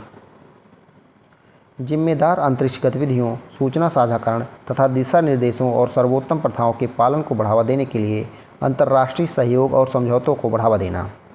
उपग्रहों का निपटान। तो उपग्रह संचालकों को अपने उपग्रहों के परिचालन और उसके सेवानिवृत्त होने पर उनके सुरक्षित निपटान की योजना के लिए प्रोत्साहित करना, जिससे कि मलबे की समस्या का समाधान किया जा सके। ISRO PSLV C58 XPoSat mission ने पृथ्वी की कक्षा में कोई मलबा नहीं छोड़ा। तो इसरो का जो है PSLV C58 एक्सपोसैट मिशन जो है पृथ्वी की कक्षा में कोई मलबा नहीं छोड़ा। सतत उपग्रह डिजाइन। अंतरिक्ष गतिविधियों के पर्यावरणीय प्रभाव को न्यूनतम करने के लिए कुशल ऊर्जा प्रणालियों, लघुकरण और मॉड्यूलर डिजाइनों सहित टिकाऊ उपग्रह प्रौद्योगिकियों के विकास और उपयोग को बढ़ावा देना। अपशिष्ट को कम करने के लिए पुनः प्रायोज्य रॉकेटों, उदाहरण SpaceX का फाल्कन 9 का विकास। तो अपशिष्ट को कम करने के लिए पुनः प्रायोज्य रॉकेटों जैसे SpaceX का फाल्कन 9 का विकास करना। शिक्षा और जागरूकता। उत्तरदायी अंतरिक्ष प्रथाओं और अंतरिक्ष संसाधनों के संरक्षण के महत्व पर बल दिया जाए। अंतरिक्ष मलबा। बाह्य अंतरिक्ष के शांतिपूर्ण उपयोग पर संयुक्त राष्ट्र समिति COPUS के अनुसार अंतरिक्ष मलबे में पृथ्वी की कक्षा में या वायुमंडल में पुनः प्रवेश करने वाली सभी मानव निर्मित वस्तुएं, जिनमें उनके टुकड़े और तत्व भी शामिल हैं जो काम नहीं कर रही हैं, तो वो अंतरिक्ष मलबा हो गया। उदाहरण निष्क्रिय उपग्रह और अंतरिक्ष यान, रॉकेट चरण, बूस्टर, ईंधन टैंक, उपग्रह टकराव युवा विस्फोट के टुकड़े, अंतरिक्ष यान से नट और बोल्ट के छोटे छोटे टुकड़े आदि, ये सब अंतरिक्ष मलबा हैं। कक्षीय मलबा क्या है? तो अंतरिक्ष मलबे से के 13,230 से अधिक उपग्रह अब पृथ्वी की परिक्रमा कर रहे हैं। इससे 650 से अधिक विखंडन घटनाएं दर्ज की गई हैं, जिससे गंभीर टकराव का खतरा उत्पन्न हो रहा है और अंतरिक्ष आधारित जलवायु निगरानी में बाधा उत्पन्न हो रही है। अंतरिक्ष मलबे के प्रबंधन संबंधी प्रमुख मुद्दे। तो कोई सार्वभौमिक परिभाषा नहीं है। तो मौजूदा संधियों में अंतरिक्ष मलबे की स्पष्ट लागू करने योग्य परिभाषा का अभाव है। स्रोत की पहचान कठिन। तो अत्यधिक खंडित या पुराने मलबे का प्रायः जिम्मेदार देश या एजेंसी तक का पता नहीं लगाया जा सकता। कोई स्पष्ट पुनः प्रवेश प्राधिकरण नहीं। जब कोई अंतरिक्ष वस्तु निष्क्रिय हो जाती है तो कोई भी अंतर्राष्ट्रीय संस्था उसके उतरने की जिम्मेदारी नहीं लेता। अनियंत्रित पुनः प्रवेश। अनियंत्रित पुनः प्रवेश जब तक क्षति न हो जाए, अनियंत्रित पुनः प्रवेश को रोकने या दंडित करने के लिए कोई बाध्यकारी वैश्विक नियम मौजूद नहीं है। स्वैच्छिक दिशा निर्देश। संयुक्त राष्ट्र के अनुसार उपग्रहों को 25 वर्षों के भीतर कक्षा से हटा देना चाहिए, लेकिन केवल लगभग 30% अनुपालन हुआ है। अंतरिक्ष मलबे को नियंत्रित करने वाले कानून और समझौते। तो बाह्य आंतरिक संधि 1967। तो अंतरिक्ष कानून की नींव कक्षा में सामूहिक विनाश के हथियारों पर प्रतिबंध लगाती है, लेकिन मलबे से प्रत्यक्ष तौर पर निपटनी नहीं है। तो सामूहिक विनाश के हथियारों पर तो प्रतिबंध लगाती है, लेकिन मलबे से प्रत्यक्ष तौर पर निपटती नहीं है। बाह्य अंतरिक्ष संधि 1967। उत्तरदायित्व अभिसमय 1972। प्रक्षेपण करने वाले देशों को पृथ्वी पर उनके अंतरिक्ष पिंडों से होने वाले नुकसान के लिए पूर्ण रूप से उत्तरदायी मानता है। इसमें परिवर्तन तंत्र या न्यायाधिकरण प्रणाली का अभाव है। पंजीकरण अभिसमय 1976। पंजीकरण अभिसमय 1976। इसके अंतर्गत देशों को अंतरिक्ष वस्तुओं का पंजीकरण करना आवश्यक है, जिससे उनकी पहचान में सहायता मिलेगी, लेकिन अनुपालन असंगत है। कोपस दिशा निर्देश 2007 अद्यतन 2019।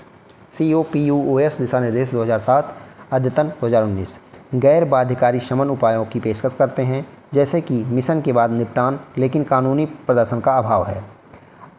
ITU अंतर्राष्ट्रीय दूरसंचार संघ कक्षीय स्लॉट आवंटित करता है, लेकिन मलबे का प्रबंधन नहीं करता है।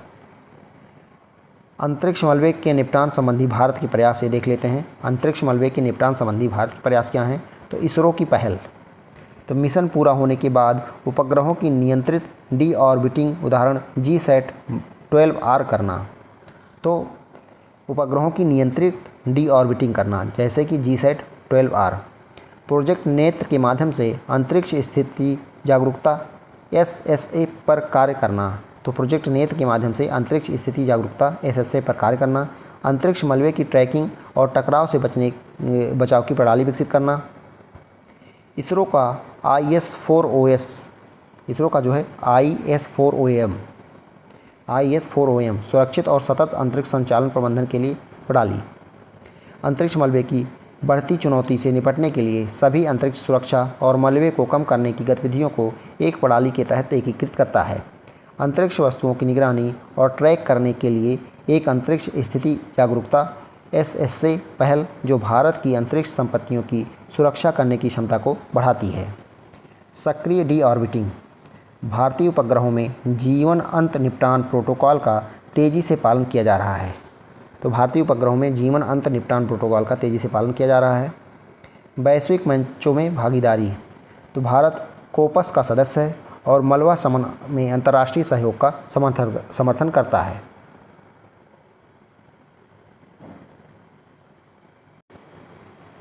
अब देखते हैं भारतीय अंतरिक्ष नीति 2023। उद्देश्य क्या है? तो भारतीय अंतरिक्ष उद्योग के विकास को बढ़ावा देना और भारत का वैश्विक अंतरिक्ष क्षेत्र में अग्रणी बनाना, ये इसका उद्देश्य है। विज़न क्या है? तो निजी क्षेत्र को सशक्त और पोषित करके अंतरिक्ष में एक समृद्ध वाणिज्यिक उपस्थिति को बढ़ावा देना। यह इस मान्यता को दर्शाता है कि अंतरिक्ष अर्थव्यवस्था के पूरे स्पेक्ट्रम में निजी संस्थाओं की भागीदारी महत्वपूर्ण है। महत्व क्या है? अंतरिक्ष अर्थव्यवस्था में निजी संस्थाओं की महत्वपूर्ण भागीदारी की मान्यता। देख सकते हैं भारतीय अंतरिक्ष क्षेत्र के लिए रणनीति और दृष्टिकोण 2023। भारतीय अंतरिक्ष क्षेत्र के लिए रणनीति और दृष्टिकोण 2023। तो औद्योगिक और अंतर्राष्ट्रीय अनुसंधान को बढ़ावा देना, निजी अंतरिक्ष गतिविधियों को अधिकृत करना, भारतीय अंतरिक्ष क्षेत्र के लिए रणनीति, निजी संस्थाओं के लिए अनुकूल इकोसिस्टम तैयार करना, स्टार्टअप को प्रोत्साहित और सहयोग प्रदान करना। भारत के अंतरिक्ष कार्यक्रम के उद्देश्य क्या हैं? तो भारत की अंतरिक्ष क्षमताओं को बढ़ाना, भारत में वाणिज्यिक अंतरिक्ष क्षेत्र के विकास को सक्षम और प्रोत्साहित करना, अंतरिक्ष को प्रौद्योगिकी विकास के चालन के रूप में उपयोग करना और संबद्ध क्षेत्रों में लाभ प्राप्त करना। अगला है अंतरिक्ष क्षेत्र अंतर्राष्ट्रीय संबंधों को आगे बढ़ाना। राष्ट्रीय अंतरिक्ष दिवस, ध्यान रखिएगा, राष्ट्रीय अंतरिक्ष दिवस जो है प्रत्येक 23 अगस्त को मनाया जाता है। तो अंतरिक्ष दिवस जो है प्रत्येक 23 अगस्त को मनाया जाता है। ये राष्ट्रीय अंतरिक्ष दिवस की बात हो रही है। भारत की अंतरिक्ष उपलब्धियों का स्मरण करना तथा युवाओं का विज्ञान एवं प्रौद्योगिकी के क्षेत्र में कार्य करने हेतु प्रेरित करना। महत्व क्या है? इसरो की वैज्ञानिक उपलब्धियों और समर्पण का सम्मान अंतरिक्ष विज्ञान में स्टेम शिक्षा और करियर को प्रोत्साहित करता है। वैश्विक अंतरिक्ष शक्ति के रूप में भारत के उदय और अंतरिक्ष प्रौद्योगिकी में आत्मनिर्भरता पर इसके केंद्र बिंदु का प्रतीक है। अगली पीढ़ी के वैज्ञानिकों और नव प्रवर्तकों को प्रेरित करता है। वैश्विक अंतरिक्ष अन्वेषण में भारत की भूमिका के बारे में जन जागरूकता बढ़ाना। यह बाह्य अंतरिक्ष के शांतिपूर्ण और वैज्ञानिक उपयोग के प्रति भारत की प्रतिबद्धता को पुष्ट करता है। अब नीति में 4 नई संस्थाओं का गठन किया गया है जो नीति के कार्यान्वयन की देखभाल करेंगी। तो इस नीति में जो है 4 नई संस्थाओं का गठन किया गया है जो नीति के कार्यान्वयन की देखरेख करेंगी। पहला है भारतीय राष्ट्रीय अंतरिक्ष संवर्धन एवं प्राधिकरण केंद्र इन स्पेस। भारतीय राष्ट्रीय अंतरिक्ष संवर्धन एवं प्राधिकरण केंद्र इन स्पेस बोलते हैं इसको। तो भारत में वाणिज्यिक अंतरिक्ष क्षेत्र को विनियमित करने और बढ़ावा देने के लिए ये उत्तरदायी होगा। कौन? In space. भारतीय अंतरिक्ष अनुसंधान संगठन इसरो भारत की राष्ट्रीय अंतरिक्ष एजेंसी बनी रहेगी और अंतरिक्ष क्षेत्र में अनुसंधान एवं विकास पर ध्यान केंद्रित करेगी। भारतीय अंतरिक्ष अनुप्रयोग केंद्र आईसैक। भारतीय अंतरिक्ष अनुप्रयोग केंद्र आईसैक तो भारतीय लोगों के लाभ के लिए अंतरिक्ष प्रौद्योगिकियों को विकसित करने और उन्हें लागू करने के लिए जिम्मेदार होगा। चौथा है भारतीय अंतरिक्ष शिक्षा एवं अनुसंधान केंद्र ISERC आईसर्क। भारतीय अंतरिक्ष शिक्षा एवं अनुसंधान केंद्र ISERC भारत में अंतरिक्ष शिक्षा एवं अनुसंधान को बढ़ावा देने के लिए जिम्मेदार होगा। भारतीय अंतरिक्ष नीति 2023 के कुछ संभावित लाभ क्या हैं? तो आर्थिक वृद्धि। भारतीय अंतरिक्ष क्षेत्र भारतीय अर्थव्यवस्था में एक प्रमुख योगदान करता है। इस नीति से इस क्षेत्र को बढ़ावा मिलने और नए रोजगार सृजित होने की उम्मीद है। राष्ट्रीय सुरक्षा में सुधार। यह नीति भारत को राष्ट्रीय सुरक्षा उद्देश्यों के लिए नई आंतरिक आधारित तकनीकी विकसित करने में मदद करेगी। अंतर्राष्ट्रीय सहयोग में वृद्धि। यह नीति भारत को अंतरिक्ष क्षेत्र में अन्य देशों के साथ सहयोग करने में मदद करेगी। अंतरिक्ष आधारित सेवाओं में पहुंच में वृद्धि। तो यह नीति भारतीय व्यवसायों और व्यक्तियों के लिए संचार, नेविगेशन और भू अवलोकन जैसी अंतरिक्ष आधारित सेवाओं तक पहुंच को आसान बनाएगी। गैर सरकारी संस्थाओं NGE को अंत से अंत तक अंतरिक्ष गतिविधियों, उपग्रहों का प्रक्षेपण, अंतरिक्ष स्टेशनों का संचालन और अंतरिक्ष क्षेत्र में अनुसंधान एवं विकास में निवेश में भाग लेने के लिए प्रवेश की अनुमति दी गई है। अंतरिक्ष नीति 2023 में कमियां क्या हैं ये देख लेते हैं। तो सुधार के लिए कोई समय सीमा नहीं। नीति में इसरो के परिवर्तन या इन स्पेस के विनियामक रोल आउट के लिए विशिष्ट समय सीमा का अभाव है। कमज़ोर कानूनी समर्थन। इन स्पेस बिना किसी वैधानिक प्राधिकरण के और अंतरिक्ष विभाग के अधीन काम करता है, जिससे इसकी नियामक शक्तियाँ सीमित हो जाती हैं। अस्पष्ट विनियामक प्रावधान। FDI मानदंड, लाइसेंसिंग दायित्व और विवाद समाधान जैसे महत्वपूर्ण क्षेत्र अपरिभाषित बने हुए हैं। निजी क्षेत्र के समर्थन में अस्पष्टता। सरकारी खरीद या स्टार्टअप प्रोत्साहन के लिए कोई स्पष्ट रूपरेखा नहीं है। आगे की राह। अंतरिक्ष कानून निर्माण। इन स्पेस को विधायी अधिकार प्रदान करना और इसकी स्वतंत्र भूमिका को परिभाषित करना। समय सीमा तय करना। इसरो के पुनर्गठन और विनियामक ढांचे के विकास के लिए समयबद्ध कदम स्थापित करना। प्रमुख नीतियों को स्पष्ट करना। FDI, लाइसेंसिंग, देयता और अंतरिक्ष स्टार्टअप को समर्थन में अंतराल को कम करना। भारतीय अंतरिक्ष नीति 2023 भारत के लिए एक सकारात्मक कदम है। इस नीति से भारतीय अर्थव्यवस्था, राष्ट्रीय सुरक्षा, अंतर्राष्ट्रीय सहयोग और अंतरिक्ष आधारित सेवाओं तक पहुंच को लाभ मिलने की उम्मीद है। राष्ट्रीय भू स्थानिक नीति 2022। राष्ट्रीय भू स्थानिक नीति 2022 से देखते हैं। तो नागरिक केंद्रित नीति। तो ये नागरिक केंद्रित नीति है। यह नागरिकों पर केंद्रित नीति है जो राष्ट्रीय विकास का समर्थन, अर्थव्यवस्था और सूचना समृद्ध समाज को बढ़ावा देने के लिए भू स्थानिक प्रौद्योगिकी का लाभ उठाती है। मुख्य दृष्टिकोण। तो वर्ष 2030 तक उच्च सटीकता वाले डिजिटल उन्नयन मॉडल DEM सहित एक व्यापक स्थलाकृतिक सर्वेक्षण और मानचित्रण प्रणाली स्थापित करना। भू स्थानिक क्षेत्र में वैश्विक रूप से अग्रणी बनना। नवाचार और उत्कृष्टता के लिए एक पारिस्थितिकी तंत्र को बढ़ावा देना। भू स्थानिक प्रौद्योगिकी के लिए एक सुसंगत राष्ट्रीय ढांचा विकसित करना। डिजिटल अर्थव्यवस्था की ओर संक्रमण को सक्षम बनाना और नागरिक सेवाओं को बढ़ाना। भू स्थानिक क्षेत्र में कौशल, ज्ञान, मानक और व्यवसाय सहित मजबूत भू स्थानिक बुनियादी ढांचे का विकास। भू स्थानिक सूचना के सृजन और प्रबंधन के लिए राष्ट्रीय और उपराष्ट्रीय व्यवस्था को मजबूत करना। अगला है नीति के दृष्टि को साकार करने की दिशा में मील के पत्थर। वर्ष 2025 नीति के दृष्टि को साकार करने की दिशा में मील के पत्थर वर्ष 2025 की बात करें तो एक सहायक नीति और कानूनी ढांचा स्थापित करना जो भू स्थानिक क्षेत्र के उदारीकरण को बढ़ावा दे और डेटा के लोकतंत्रीकरण को सुगम बनाए, जिससे वाणिज्यिक अवसरों में वृद्धि हो और मूल्यवर्धित सेवाओं का विकास हो। वर्ष 2030 तो शहरी और ग्रामीण क्षेत्रों पर ध्यान केंद्रित करते हुए उच्च रेजोल्यूशन स्थलाकृतिक सर्वेक्षण और मानचित्रण का संचालन करना, 5 से 10 सेंटीमीटर की परिशुद्धता प्राप्त करना, 50 सेंटीमीटर से 100 सेंटीमीटर के रेजोल्यूशन के साथ वनों और बंजर भूमि का मानचित्र बनाएं, जिससे बेहतर भूमि प्रबंधन और संसाधन नियोजन संभव हो सके। वर्ष 2025-35 की बात करें तो ब्लू इकोनॉमी को समर्थन देने के लिए अंतर्देशीय जल और समुद्री सतह स्थलाकृति के लिए सटीक बाथीमेट्रिक भू स्थानिक डेटा प्राप्त करना, प्रमुख कस्बों और शहरों के लिए भौतिक परिसंपत्तियों और प्रक्रियाओं की नकल करते हुए डिजिटल जुड़वां की स्थापना करना, राष्ट्रीय स्तर पर स्मार्ट गतिशील डिजिटल जुड़वां का एक परस्पर जुड़ा नेटवर्क विकसित करना। महत्व क्या है तो सतत विकास लक्ष्यों SDG को पूरा करने में एक परिवर्तनकारी भूमिका निभा सकता है, जिससे विभिन्न क्षेत्रों में सकारात्मक बदलाव आ सकता है। इस पहल को अपनाने से स्टार्टअप्स के विकास को बढ़ावा मिलेगा और विदेशी संसाधनों पर निर्भरता कम होगी, जिससे आत्मनिर्भरता और आर्थिक विकास को बढ़ावा मिलेगा। भू स्थानिक डेटा सैन्य अभियानों, आपदा प्रतिक्रिया, पर्यावरण निगरानी और शहरी नियोजन सहित विविध क्षेत्रों में महत्वपूर्ण जानकारी के प्रबंधन में महत्वपूर्ण है। भू स्थानिक प्रौद्योगिकी की शक्ति का उपयोग करके सरकारें और संगठन सूचित निर्णय ले सकते हैं, दक्षता बढ़ा सकते हैं और डेटा प्रबंधन से संबंधित चुनौतियों का प्रभावी ढंग से समाधान भी कर सकते हैं। आपदा तैयारी परिदृश्य में शामिल लोगों और संगठनों की संख्या को देखते हुए उपयोगकर्ताओं और अनुप्रयोगों को केवल आवश्यकता के आधार पर ही डेटा उपलब्ध कराने के लिए सुरक्षा उपाय किए जाने चाहिए।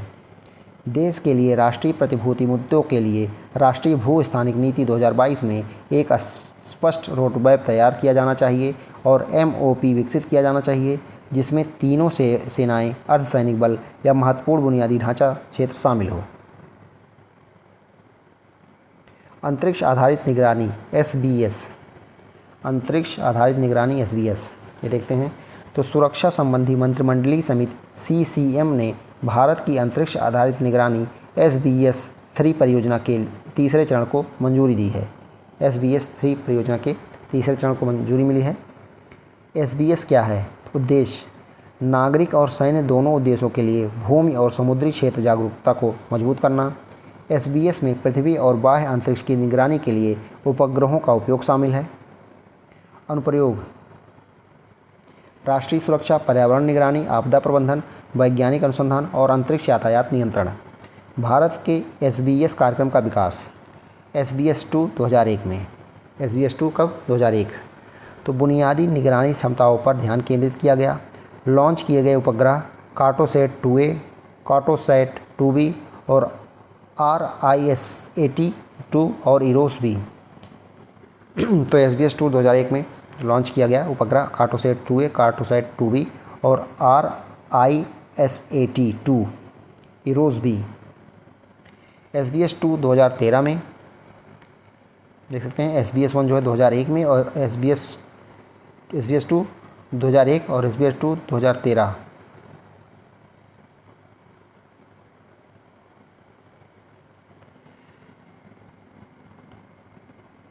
उन्नत निगरानी क्षमताएं प्रक्षेपित उपग्रह जो है Cartosat 2C, Cartosat 2D, Microsat 1 और रीसैट 2A। SBS-3 2004 में। SBS-3 2004 निम्न पृथ्वी कक्षा LEO और भू स्थिर कक्षा GEO में 52 उपग्रहों को एकीकृत करता है। अंतर उपग्रह संचार और समन्वय के लिए कृत्रिम बुद्धिमत्ता का उपयोग करता है। समुद्री निगरानी पर बल देते हुए वास्तविक समय बहुडोमेन निगरानी पर ध्यान केंद्रित किया गया। संयुक्त राज्य अमेरिका से हथियारबंद प्रीडेटर ड्रोन्स के अधिग्रहण से जुड़ा मामला।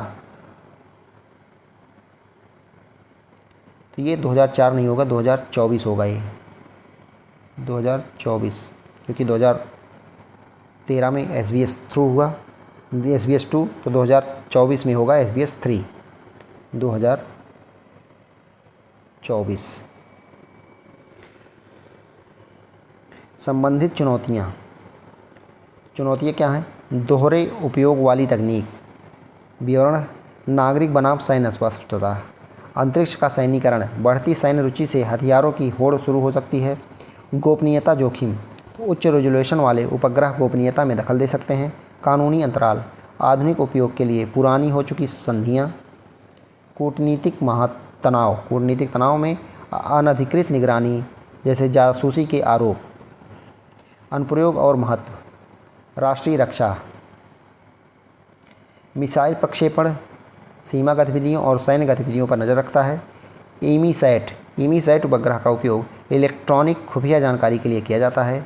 अंतरिक्ष यातायात, अंतरिक्ष मलबे पर नज़र रखता है और उपग्रह टकराव को रोकने में मदद करता है। इसरो की नेत्र पहल जो है और मिशन शक्ति 2019 के प्रमुख प्रयास हैं।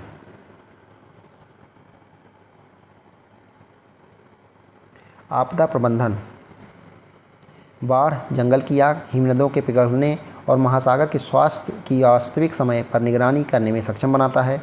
कार्टोसैट श्रृंखला का उपयोग आपदा मानचित्रण और प्रतिक्रिया के लिए किया जाता है। वैज्ञानिक अवलोकन, सौर गतिविधि, ब्रह्मांडीय विकिरण, क्षुद्र ग्रहों और अंतरिक्ष मौसम पर नज़र रखता है। दीर्घकालिक जलवायु निगरानी और संसाधन मानचित्रण में उपयोगी है। SBS में वैश्विक विकास, संयुक्त राज्य अमेरिका SBIRS का संचालन करता है और नेक्स्ट जेन OPIR उपग्रहों का विकास करता है। 2019 में स्पेस फोर्स की स्थापना की। चीन तो PLA सामरिक सहायता बल के तहत कार्य करता है। रूस की बात करें तो अंतरिक्ष क्षमताओं को बढ़ाने के लिए 2015 में एयरोस्पेस सेनाओं का गठन किया गया। भारतीय अंतरिक्ष स्टेशन, भारत गगनयान कार्यक्रम के विस्तार के साथ अंतरिक्ष अन्वेषण में एक ऐतिहासिक उपलब्धि स्थापित करने के लिए तैयार है, जिसमें अब भारतीय अंतरिक्ष स्टेशन BAS के पहले मॉड्यूल का विकास भी शामिल है। भारतीय अंतरिक्ष स्टेशन BAS उद्देश्य क्या है? अनुसंधान और आवास के लिए भारत का पहला स्वदेशी मॉड्यूलर अंतरिक्ष स्टेशन ऊंचाई 400 से 450 किलोमीटर पर पृथ्वी की निचली कक्षा लियो में स्थापित किया जाएगा। तो 400 से 450 किलोमीटर पर पृथ्वी की निचली कक्षा लियो में स्थापित किया जाएगा। मिशन संचालन, 2028 तक पहला मॉड्यूल लॉन्च होगा, बेस मॉडल। 2028 तक पूर्ण परिचालन, 2027 तक पहला मॉड्यूल लॉन्च होगा, बेस मॉडल। 2028 तक पूर्ण परिचालन होगा। संरचना क्या है? तो 5 मॉड्यूल बनाने की योजना है, जिन्हें चरणबद्ध तरीके से निर्मित और प्रक्षेपित किया जाएगा।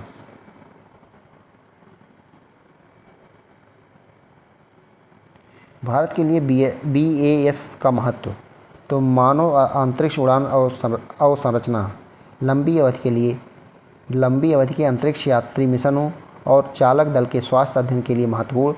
सूक्ष्म गुरुत्व में अनुसंधान, जैव चिकित्सा प्रयोग जैसे मांसपेशी शोध, अस्थिक्षय इत्यादि। पदार्थ विज्ञान, द्रव गति विज्ञान और अंतरिक्ष में दहन।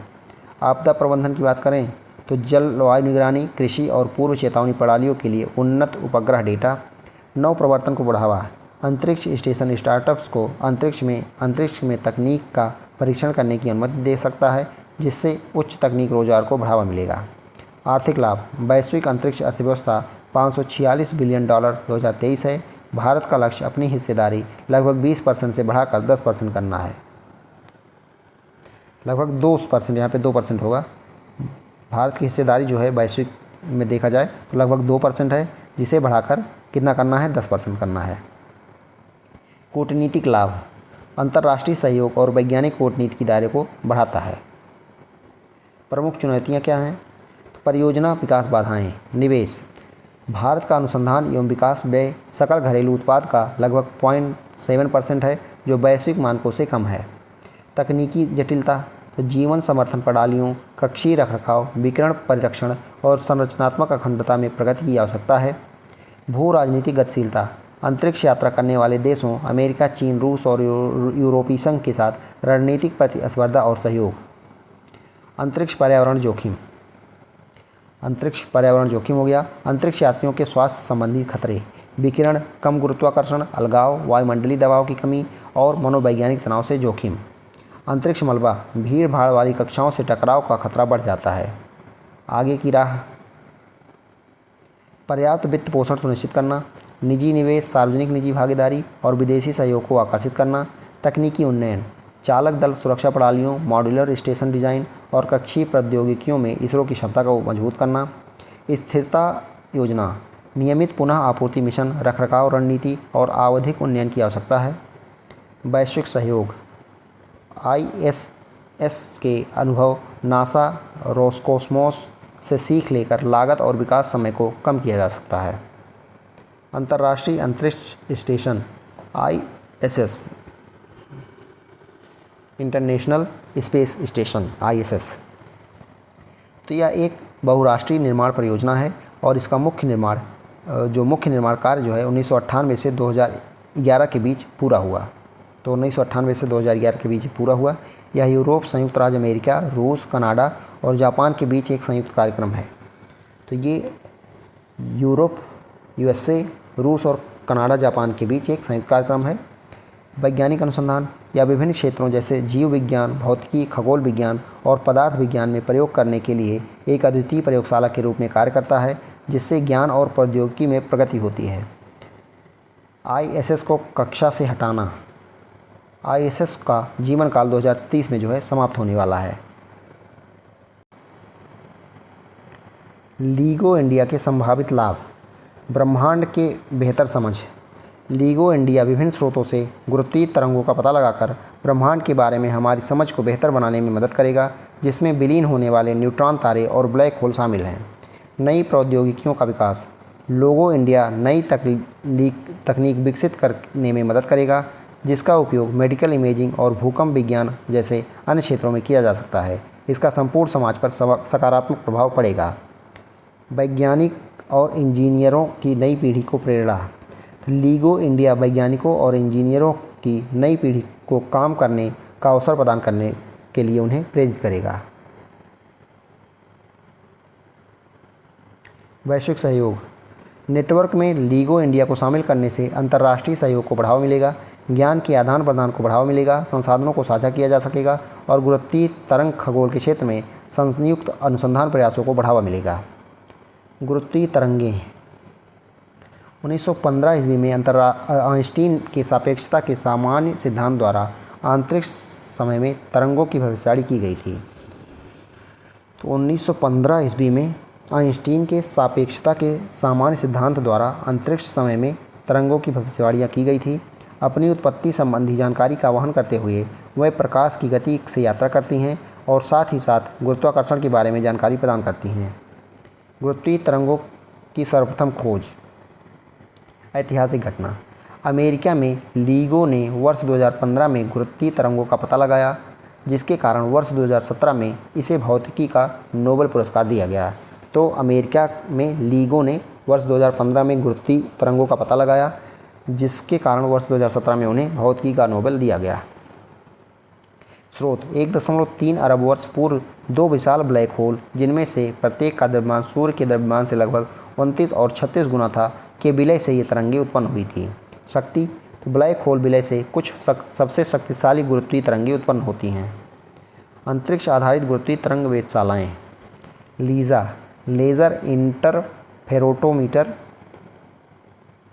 इंटरफेरोमीटर स्पेस एंटीना, लीज़ा इसको बोलते हैं शॉर्ट फॉर्म में। यह नासा और ESA का एक संयुक्त मिशन है, जिसका लक्ष्य त्रिभुजाकार में 3 अंतरिक्ष यानों का उपयोग करके कम आवृत्ति वाले गुरुत्वीय तरंगों का पता लगाना है। विकसित लीसा लीसा लीसा के बाद ESA का अनुवर्ती मिशन गुरुत्वीय तरंगों का पता लगाने के लिए संवेदनशील को बढ़ाता है और अवलोकन समय बढ़ाता है। इसमें 8 यूरोपीय देशों Denmark, France, Germany, Italy, Netherland, Spain, Switzerland और UK के वैज्ञानिक शामिल हैं। लीसा पाथफाइंडर वर्ष 2015 में लॉन्च किया गया ESA मिशन भविष्य की अंतरिक्ष आधारित गुरुत्वीय तरंग वेधशालाओं के लिए महत्वपूर्ण तकनीकों का प्रदर्शन करता है। एक्सरे पोलरीमीटर सैटेलाइट एक्सपोसैट महत्व, भारत संयुक्त राज्य अमेरिका के बाद दुनिया का दूसरा देश बन गया है जिसने हमारी आकाशगंगा में ब्लैक होल और न्यूट्रॉन सितारों का अध्ययन करने के लिए एक विशेष खगोल विज्ञान वेधशाला भेजी है, एक्सरे पोलरीमीटर सैटेलाइट यानी एक्सपोसैट। नासा ने 2021 में imaging x ray polarimetry explorer IXP launch किया। लीगो इंडिया परियोजना में गुरुत्वीय तरंग अनुसंधान को आगे बढ़ाने और ब्रह्मांड के बारे में हमारी समझ को बेहतर बनाने की अपार संभावनाएं हैं। गुरुत्वीय तरंग अन्वेषणों के वैश्विक नेटवर्क में शामिल होने से यह सहयोग अन्वेषण और ब्रह्मांड के रहस्यों को उजागर करने के लिए नया मार्ग प्रशस्त करता है। महत्वपूर्ण शब्दावलियाँ: गुरुत्वीय तरंगे, खगोल विज्ञान, सापेक्षता का सामान्य सिद्धांत, हिंगोली, निर्वात कक्ष, ब्लैक होल।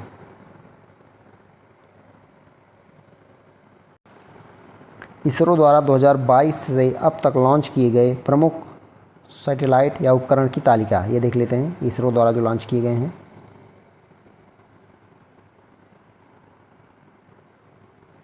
2022 से अब तक, तो लॉन्च थी 14 फरवरी 2022। 14 फरवरी 2022 को प्रक्षेपण यान PSLV-C52 के द्वारा सैटेलाइट मिशन जो था EDS-04, इंस्पायर सैट-1 और INS-2TD ये सैटेलाइट जो है लॉन्च किए गए प्रक्षेपण यान PSLV-C52 द्वारा। उद्देश्य क्या था? पृथ्वी अवलोकन प्लस तकनीकी उपग्रह। फिर से ध्यान दीजिए, 14 फरवरी 2022 को EDS-04, इंस्पायर सैट-1 और INS-2TD सैटेलाइट जो है लॉन्च किए गए PSLV-C52 के द्वारा, जिसका उद्देश्य था पृथ्वी अवलोकन प्लस तकनीकी उपग्रह। 26 दिसंबर 2022 को PSLV-54 प्रक्षेपण यान से EOS-06, जिसे ओशनसाइट 3 भी बोलते हैं, INS-2B, थाईवोल्ट 1 और 2, आनंद, ये जो है प्रक्षेपित किए गए। इसका उद्देश्य था समुद्री या पर्यावरणीय प्लस छोटे उपग्रह।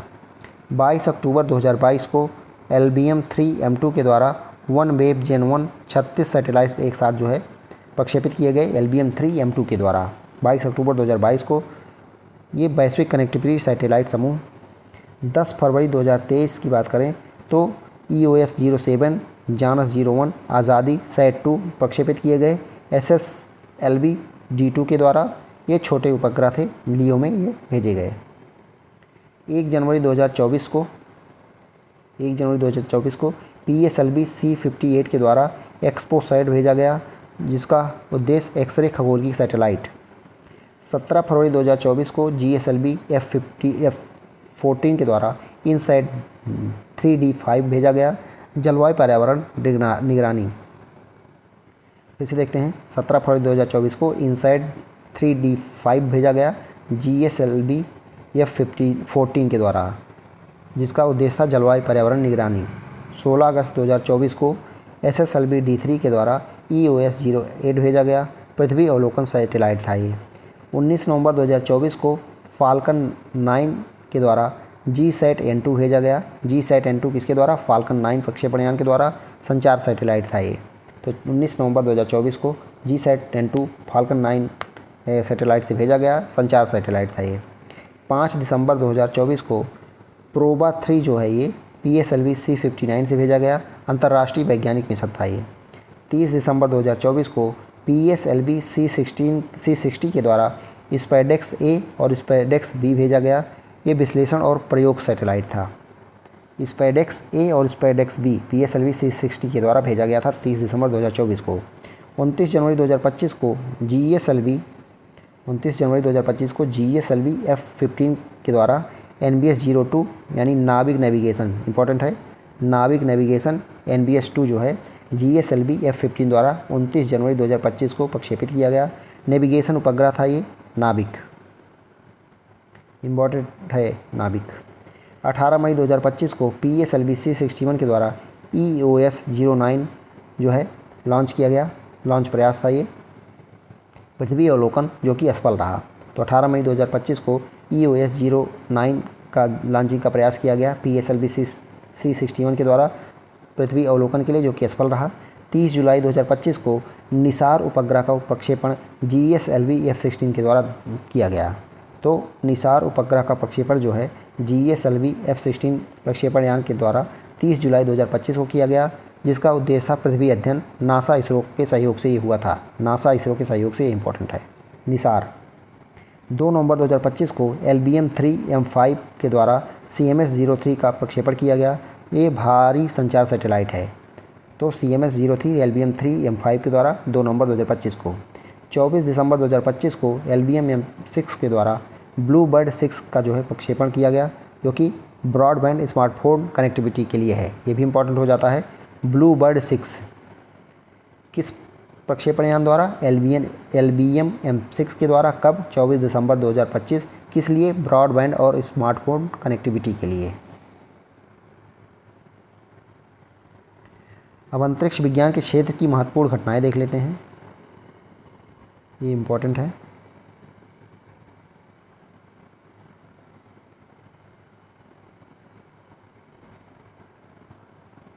स्पुतनिक 1, तो 4 अक्टूबर 1957 को इसकी प्रक्षेपण तिथि है।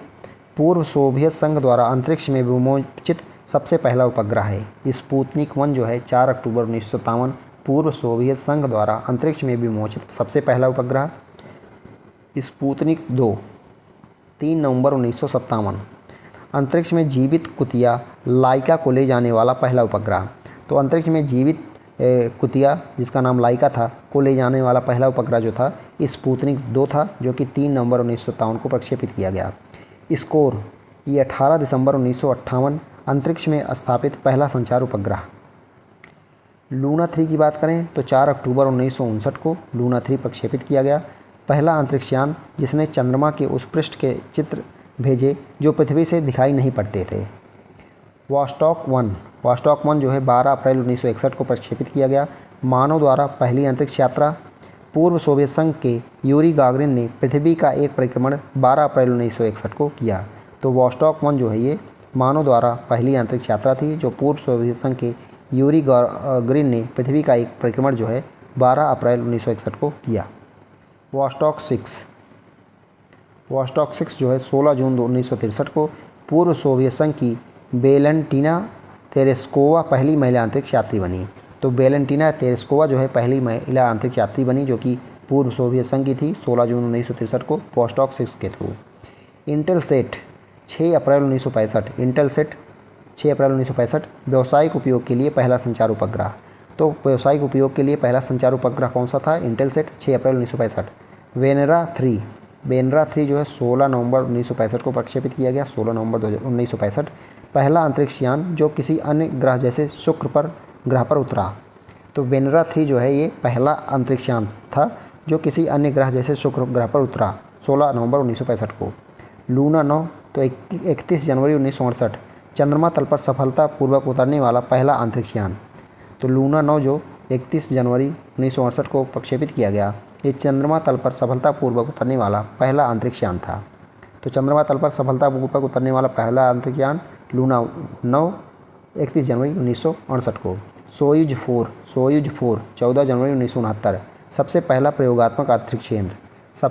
प्रयोगात्मक अंतरिक्ष केंद्र कौन सा था? सोयुज 4 14 जनवरी 1969 को। अपोलो 11 ये इंपॉर्टेंट है, तो 16 जुलाई 1969 अपोलो 11 नील आर्मस्ट्रॉन्ग चंद्रमा पर कदम रखने वाला पहला मानव बना। इसके बाद एडविन एल्ड्रिन चंद्रमा की सतह पर उतरा। तो अपोलो 11 16 जुलाई 1969 को नील आर्मस्ट्रॉन्ग जो है चंद्रमा पर कदम रखने वाला पहला मानव बना। इसके बाद एडविन एल्ड्रिन चंद्रमा की सतह पर उतरा। मार्स 2 की बात करें तो 19 मई 1971 मंगल ग्रह पर पहली बार अंतरिक्ष यान का उतरना। मार्स 2 जो है 19 मई 1971 मंगल ग्रह पर पहली बार अंतरिक्ष यान का उतरना। अब कुछ प्रश्न कर लेते हैं हम लोग। दिया गया है, कौन से अंतरिक्ष मिशन ने सबसे पहले मानवों को चंद्रमा पर सफलतापूर्वक उतारा? Sputnik 1, Challenger, Voyager, Apollo 12। None of the above हो जाएगा क्योंकि अपोलो 11 इसमें था, इसमें दिया गया है अपोलो 12, तो अपोलो 11 होगा, इसमें ई वाला ऑप्शन करेक्ट हो जाएगा। तो नासा के अपोलो 11 मिशन ने 20 जुलाई 1969 को अंतरिक्ष यात्री नील आर्मस्ट्रॉन्ग और बज एल्ड्रिन को चंद्रमा पर उतारा। अपोलो 12 मानव को उतारने वाला दूसरा मिशन था। निम्नलिखित में से कौन सा सूर्य का अध्ययन करने वाला भारत का पहला अंतरिक्ष आधारित मिशन है? तो आदित्य L1, ये भी लेखपाल में आया था। सितंबर 2023 में ISRO द्वारा प्रक्षेपित आदित्य L1 को सौर गतिविधियों का अध्ययन करने के लिए सूर्य पृथ्वी प्रणाली के लैग्रेंज बिंदु 1 L1 के चारों ओर एक हैलो कक्षा में स्थापित किया गया है। भारत में अंतरिक्ष कार्यक्रम की शुरुआत किस वर्ष की गई थी? तो 1962 में। भारतीय अंतरिक्ष अनुसंधान संगठन इसरो की स्थापना कब हुई? तो ये भी 15 अगस्त 1969 को। 15 अगस्त 1969। भारत का पहला उपग्रह कौन सा था? तो ये आर्यभट्ट था। चंद्रयान-1 मिशन का मुख्य उद्देश्य क्या था? तो ये चंद्रमा की सतह का मानचित्रण है। मंगलयान किस वर्ष लॉन्च हुआ? तो 2013 में। PSLV का पूरा नाम क्या है? तो polar satellite launch vehicle. Gaganyaan mission का संबंध किससे है? तो ये मानवयुक्त अंतरिक्ष उड़ान से है गगनयान का संबंध। आदित्य L1 मिशन का मुख्य लक्ष्य क्या है? तो सूर्य का कोरोना अध्ययन। भारत का पहला क्रायोजेनिक इंजन किस रॉकेट से सफलतापूर्वक उपयोग हुआ? तो GSLV MK3। भारत का पहला क्रायोजेनिक इंजन किस रॉकेट में सफलतापूर्वक उपयोग हुआ? तो GSLV MK3 में। चंद्रयान-3 मिशन का सफलता का मुख्य पहलू क्या था? तो चंद्रमा के दक्षिणी ध्रुव पर सॉफ्ट लैंडिंग। भारत के पहले कोई नहीं कर पाया था दक्षिणी ध्रुव पर सॉफ्ट लैंडिंग। भुवन पोर्टल किससे संबंधित है? तो इसरो का जियो पोर्टल 3D इमेजिंग से। तो भुवन पोर्टल जो है इसरो का जियो पोर्टल है 3D इमेजिंग। इनसैट सीरीज उपग्रह मुख्य रूप से किसके लिए उपयोग होते हैं? तो संचार और मौसम निगरानी के लिए इनसैट उपग्रह। विक्रम साराभाई अंतरिक्ष केंद्र कहाँ स्थित है? तो ये विक्रम साराभाई अंतरिक्ष केंद्र ये है तिरुवनंतपुरम। सतीश धवन जो है ये श्रीहरिकोटा में है और विक्रम साराभाई ये तिरुवनंतपुरम में है। सतीश धवन अंतरिक्ष केंद्र कहाँ पे स्थित है? तो आंध्र प्रदेश के श्रीहरिकोटा में। भारत का सबसे शक्तिशाली रॉकेट कौन सा है? तो ये 2026 में ही 2026 तक पूछा है। तो ये GSLV MK3 है। स्पेस डॉकिंग प्रयोग मिशन का उद्देश्य क्या है? तो 2 उपग्रहों को अंतरिक्ष में जोड़ना। स्पेस डॉकिंग प्रयोग मिशन का उद्देश्य है 2 उपग्रहों को अंतरिक्ष में जोड़ना। और भारत का सबसे शक्तिशाली रॉकेट कौन सा है? तो GSLV MK3। तो दोस्तों ये पूरा अंतरिक्ष प्रौद्योगिकी समाप्त हुआ। काफ़ी लंबा चैप्टर था और महत्वपूर्ण भी। अब आगे हम लोग 4 वीडियो लगभग आएगा जिसमें से पूरा आपका साइंस एंड टेक कंप्लीट हो जाएगा। बाकी आप लोग प्ले लिस्ट में जाके देख सकते हैं और PDF के लिए आप लोग हमारे टेलीग्राम चैनल से जुड़ जाइए, वहाँ पे आपको PDF मिल जाएगा। धन्यवाद। जय हिंद।